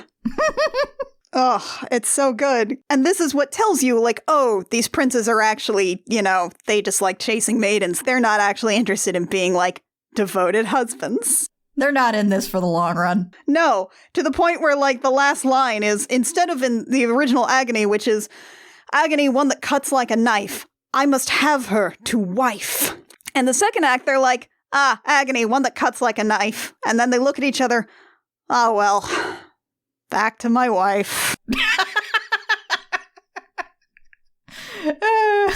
No, the princes are not good people in that regard. Do not have a relationship with them. These guys suck. That's the point. These guys kind of suck. The point is that they suck. Rapunzel's prince should not get his own little happy ever after because he was the good one. This is why Chris Pine is like ideal casting. Chris Pine is at his best playing charming guys who kind of suck. Oh my god, and he's so good at it this time. Like, ugh. In fact, let's just get to that part because, like, we cut back to the baker and his wife who are like, we are not going to be able to find Jack if we stay together. We should split apart. There's a bit where they bring in some of the things from the beginning of Act 2 of the stage musical where the baker's like, I don't know what to do with this baby. He keeps crying when I hold him. You should hold him. And she's like, oh my God, will you just parent this child? And he's like, I'll do it when he's older. But we hand off our baby to Red Riding Hood to look after her and sit right there. This will definitely be fine. They agree to count paces, walk in different directions, and come back to look for Jack because they're going nowhere with this. And the baker's wife, well, she counts paces, and she finds someone. Loses count when she encounters Prince Charming. It's Prince Charming. It's Cinderella's Charming. And Prince Charming's like, hi. So you're alone in the woods, huh? She's like, we've met before. And he's like, yes, of course we have. Does not remember. Absolutely not. You're so brave to be alone in the woods. We should make out. And she's like, what? And he's like, what? The thing that I kind of like about this with the baker's wife in the stage show is like, there is, of course, the, oh, this is a bad idea. I shouldn't be doing this. I'm married thing. But, like, it's clear that she's into him and her concerns are all practical. Yeah. Because, like, earlier she was talking about, like, with Cinderella, she was always the one being like, oh, but princes are so charming and handsome and powerful. And, yeah, I would definitely want a prince. So now she's got one for however long. And the thing is that, like, the way it's played afterwards, she doesn't regret it. Oh, no. She's like, I can have my husband and my baby and my side piece, and it's fine. Yeah. Like, the song that she has after any moment is really great because she's like, oh, why not both instead? That's the answer if you're clever. I have a babe for warmth and a baker for bread and a prince for whatever. And I'm curious how this was handled in the movie, because from what you told me in the movie so far, they've just basically removed any morally gray element she had. The thing is that because these are in the lyrics, they couldn't really excise it that much. The baker's wife is less blatantly thirsty for the prince. Emily Blunt just does not sell as much her being like, so tell me about the prince. Is he cute? Is he charming? They say that he's charming. And because they don't have the second, he's a very nice prince bit with Cinderella, you don't have her pushing for more stories again and going and living vicariously through Cinderella. What you have here is that she is far more reluctant, but she is still extremely horny because Chris Pine is firing on all cylinders here. You know, that's fair. That is fair.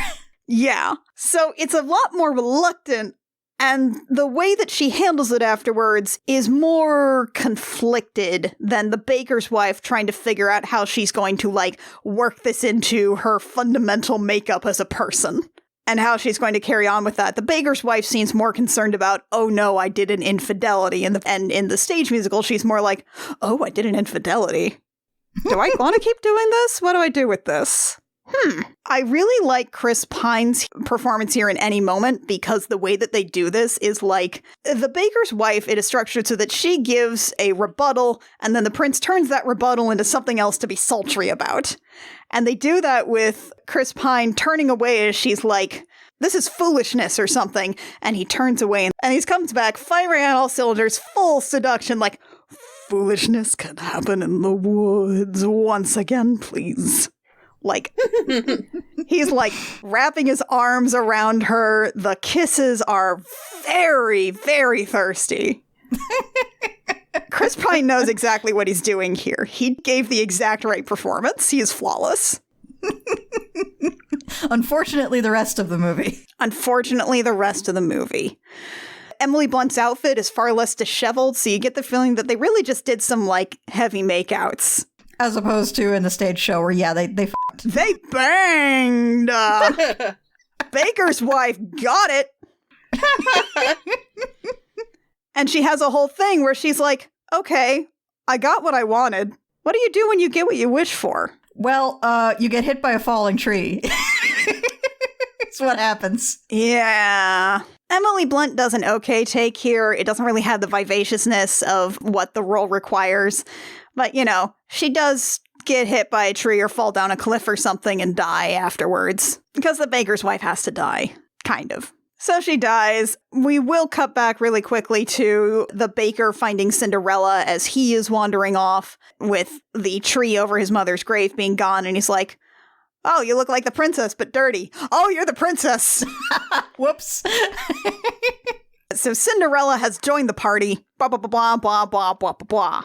Now we cut back to Red, the baby, the baker, Cinderella. The baker's wife is gone. And now the witch is back and she found Jack. And she's immediately like, okay, let's feed this kid to the giantess and this will be all over. Like, that is going to solve all of our problems here. Anything else we do is prolonging this. Let's just feed the giant a boy.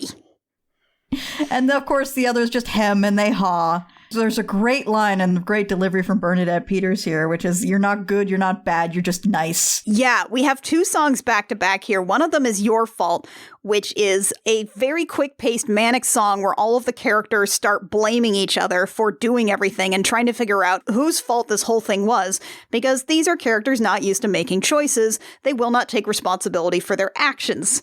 The movie slows this song's tempo down to its detriment, so the actors can all get their lines out. Boo. Which is too bad. And the other thing about this is that, like, the whole song is undercut by the fact that it is actually the very, like, fiddly notes in the background that underscore this whole thing is the Bean theme played really fast. Ooh. And that's great. I do still love that it's called the Bean theme. I know, it's the Bean theme. There's even this bit, like, musically that I think about a lot that I want to highlight here real quick, which is that Jack has this bit, so it's your fault, no, it's your fault, and it wasn't mine at all. And that melody that he's singing there is specifically from the Happy Ever After song in the end of Act 1, where everybody sings about what they learned and how everything is wrapped up and it's fine now. But we didn't have that in the movie. You lose that callback. It sucks. And as soon as all of the characters realize that the person they can actually lay all the blame on here, that they want to lay all the blame on, is the witch, that's when we cut to the witch singing Last Midnight. In the movie version, they actually do this with Meryl Streep holding the baby for a little bit, which adds some interesting menace, and she does play the song a little bit more like a rocking lullaby for a bit before she hands the baby off for verse 2, but the menace and the inherent threat of her holding the baby while singing this song feels a little bit oddly placed. It's not really doing anything important. But yeah, what I was talking about, there's this bit where the lyrics are like, oh no, of course, you don't want to give Jack to the witch. It's only the thing that'll actually work here. Oh, you're so nice. You're not good, you're not bad, you're just nice. The follow-up to that being, I'm not nice, I'm not good, I'm just right. I'm the witch. I'm the hitch. I'm what no one believes. I'm the witch. You're the world. This part is so fucking good. Bernadette Peters is incredible in it. Meryl Streep does her best. Again, like, Meryl Streep's great. Bernadette Peters is an impossible act to follow in a musical.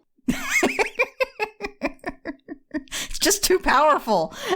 She does not have the singing power to carry out the notes the way Bernadette Peters is, and that's not necessarily her fault. Yeah, plus their acting styles are so entirely different. Very much so. But, like, I love the fact that it's like, you're not good, you're not bad, you're just nice. It is such an important part of this story of people who are not taking responsibility for their actions, who just went out and got what they wanted and damn the consequences. And now they're like, oh, I don't want to deal with this. That seems like bad somehow, but I'm not actually going to do anything about it. I don't want to do anything bad, but doing things that are good is also hard. Exactly. So I'm just not going to do anything. I'm just going to complain about it and try to find someone else to blame for what happened. Also known as 80% of the human population. At the end of this song, the witch leaves. She basically just has some of the magic beans left, and she just throws them around and it's like, there, I lost the beans again, Mom. You gonna punish me again? And she just kind of leaves the story. Yeah, Bernadette Peters just vanishing into smoke because she's like, you know what? Bye. Yeah.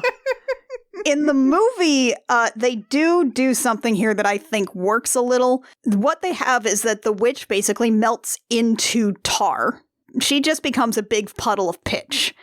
That is maybe one of the instances in which a thing they did to trim down the story works a little, because it's a clean way to smooth something out and still make it feel kind of thematic, because the field of pitch will come up in the climax. It's maybe the only time they did something that really functioned like that. Completely by accident, I'm sure. Kind of feels like it. Because here's one of the other problems with all of the stuff they cut from the rest of the show about the baker's relationship with his father, and Act 2, how it has developed his relationship with his son trying to be a father and not knowing how to do it because he's scared shitless. Because at this point, we find out that the baker's wife is dead. The baker finally discovers this because Jack found it was a scarf in the movie. It's her shawl in the stage show. And then the baker's like, okay, great, the witch is gone. I don't know how to do this. You just take my baby? I'm leaving.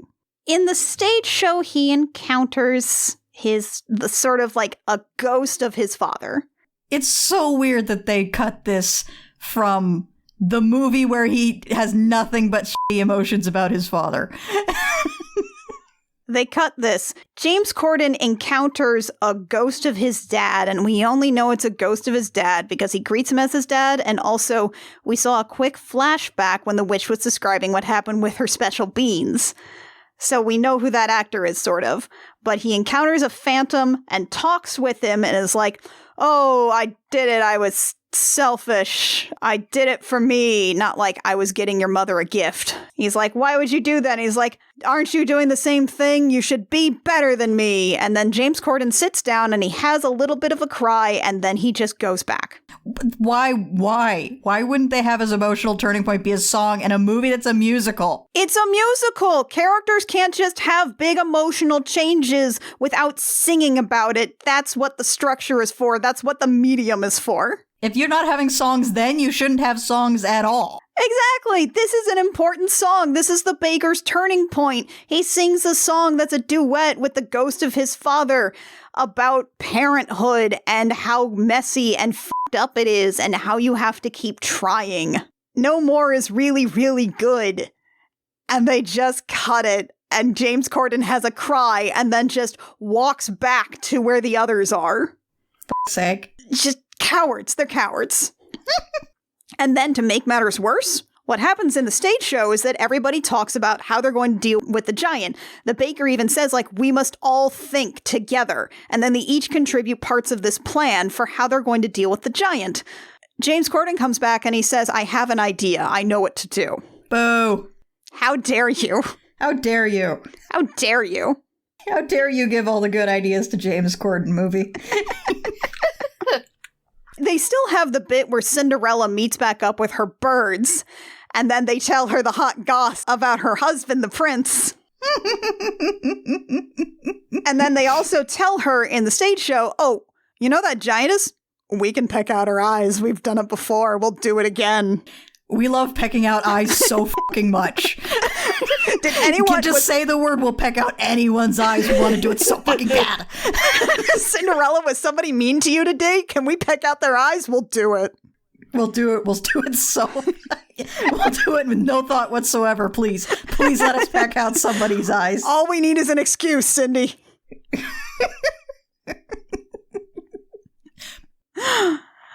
And so, like, they go off to start enacting their plan because what they're going to do is they're basically going to spread pitch or use the pitch that's already there from where the witch disappeared. They will catch the giant's shoes, then the birds will peck out her eyes, and then they'll, like, kill the giant or something. Yeah, this is where the smoothing out comes, because to get the pitch, they have to say, oh, there's pitch in Grandma's house. Why? And then they have to go and get it. So instead, everybody splits up to come up with something. Prince and Cinderella meet back up. They have essentially the same conversation in the movie and in the stage show, but in the movie, it doesn't really have, again, the same impact because it's basically just like, oh, so you cheated on me with the baker's wife.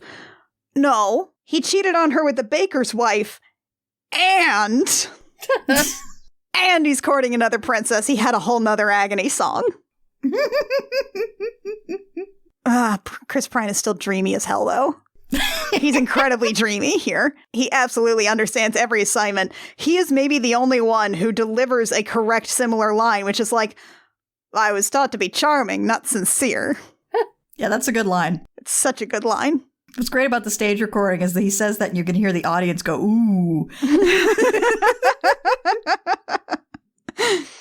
Cinderella and her prince sort of recognize that, like, I still really like Cinderella's line here. It rhymes, it sounds musical, but it is not sung, which is like, my father's house was a nightmare. Life with you was a dream.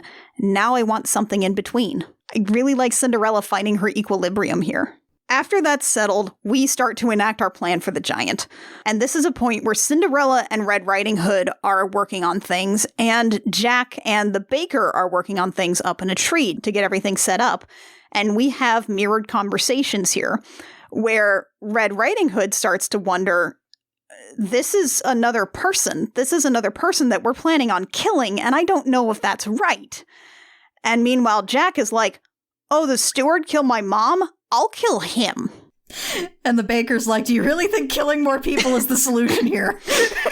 And meanwhile, Cinderella's trying to be like, well, no, killing people isn't great, but, well, we all kind of f***ed up here.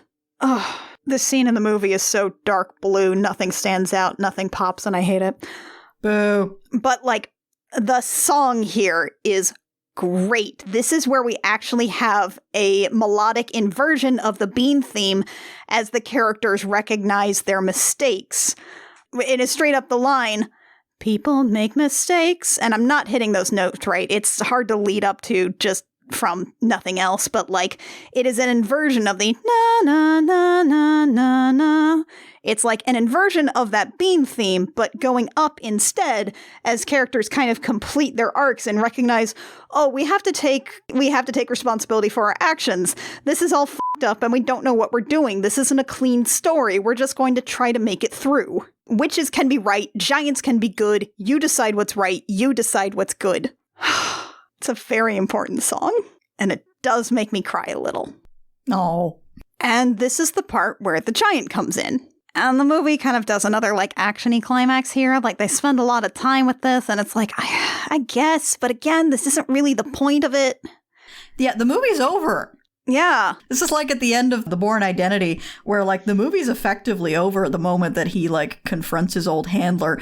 But the fact that they put an action sequence after that, because this is an action movie and they need an action set piece, just kind of prolongs an ending that doesn't need it. Yeah, You Are Not Alone is like the emotional culmination here of this entire story. Again, the Bean theme has been inverted. The Bean theme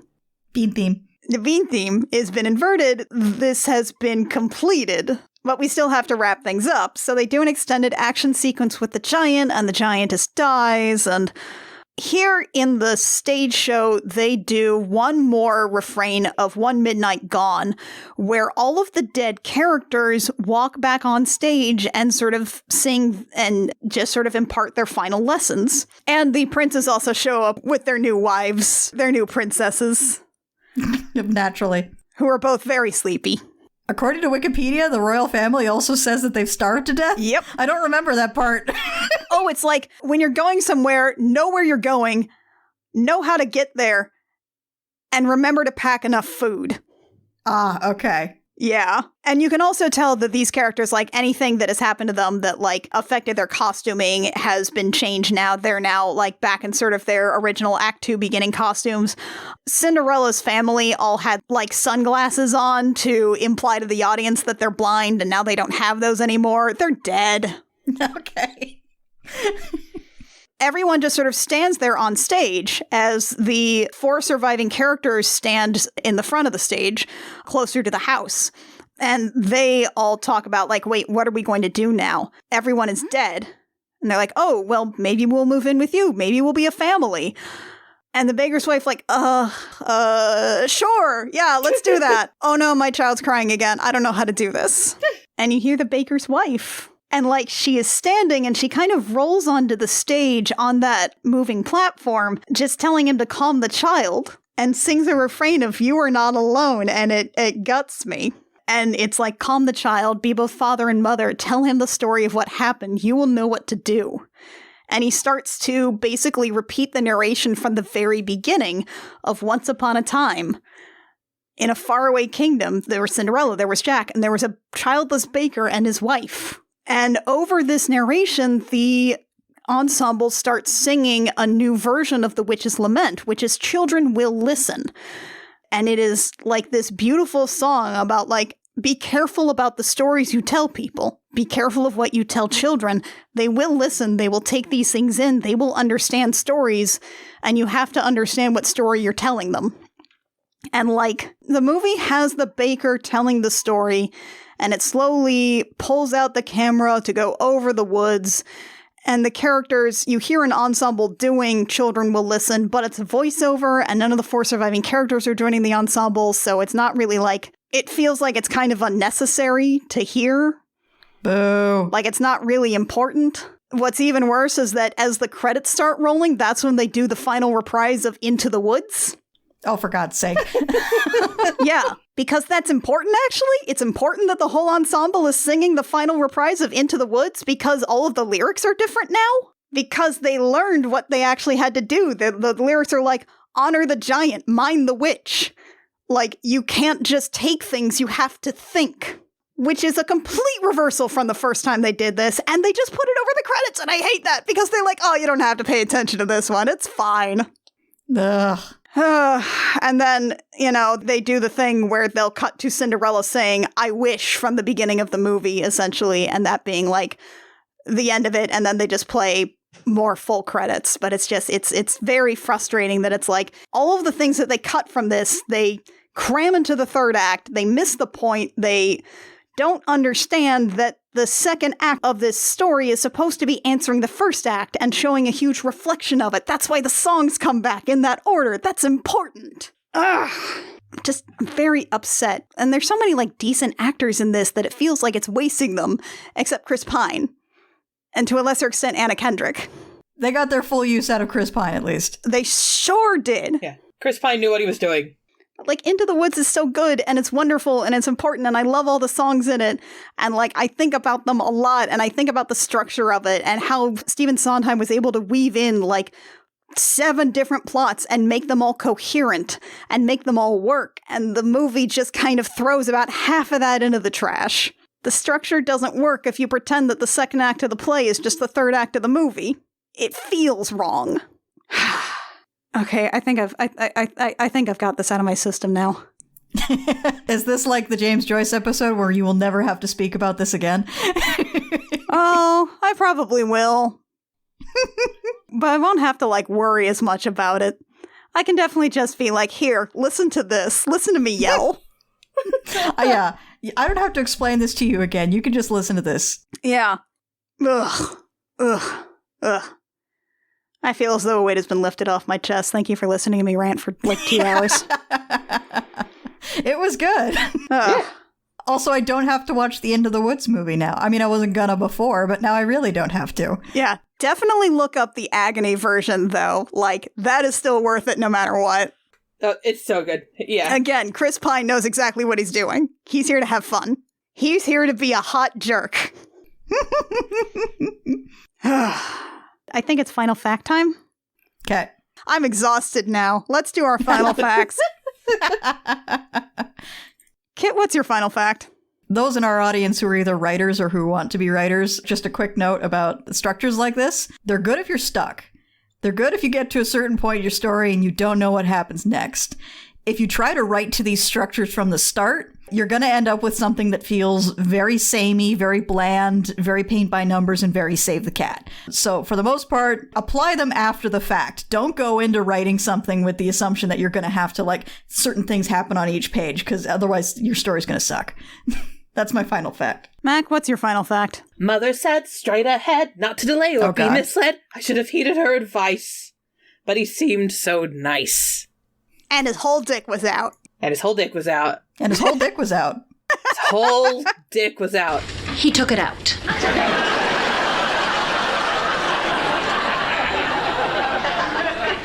He what?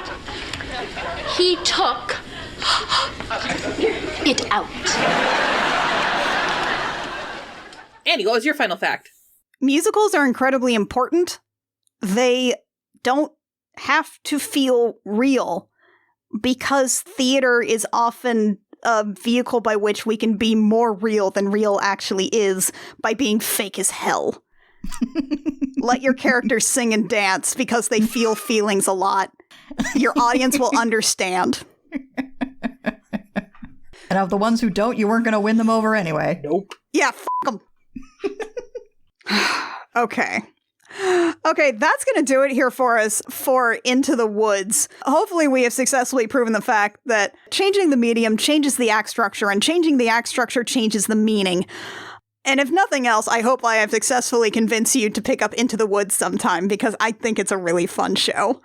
It's on YouTube. It's on YouTube! Join us next time when we will be bringing back our editor and perennial guest, Lucas Brown, to talk about The 13th Warrior, which is another Beowulf, folks. All the kid episodes are just going to be Beowulfs. It's just Beowulfs from here on out. It's just Beowulfs all the way down. With that, we will be proving the fact that if your dudes rock hard enough, historical accuracy can go hang. in the meantime, or until then, I Will Fight You comes out every 5 weeks. You can find it wherever you download podcasts. It is edited by Lucas Brown of The Math of You. If you would like to support us, a like, rating, review, subscribe, comment wherever you find our podcast is nice. Talk to me on whatever social medias are available at the time and tell us how much you like my friends, and I will pass that along to my friends because I like saying nice things about my friends. If you want to support us with money, that's also a nice thing to do. We are available at patreon.com/thegemmjam, where just at our $1 tier, you can get access to early episodes of I Will Fight You. At our $5 tier, you can get show notes for all of these episodes. And at other tiers, there's lots of other stuff available for other programs, Date Me Dammit and Gem Jammer. This should be announced by the time this episode comes out. So I got into an anthology. I am going to have my short story Move Fast and Break Things in an anthology over the summer called The Devil Who Loves Me by Grendel Press. So I will probably be plugging it more as we get closer to the release date. But yeah, I'm very excited. Wow, it really is Beowulf's all the way down. It's Beowulf's all the way down. Grendel Press. So yeah, if you check out grendelpress.com, you can see probably some information on that anthology and some others. We're recording this 5 weeks in advance, so I actually have no idea what will be available on the website by the time this episode comes out. But yeah, check it out. Definitely check that out. Our social media stuff is still on Twitter at CRC Podcasts, but you can also reliably find stuff about us on our Discord, which we link to from our website and also our Twitter account. Our website being crookedrussiancam.horse or crookedrussiancam.gay. And I'm sure when that goes live for Kit, they'll be posting that on the Discord as well, so everybody can come see it. So, look for us there, I guess. Join us next time when we'll be talking about another movie. Until then, I'm Annie. I'm Kit. And I'm Mac. And we have fought you.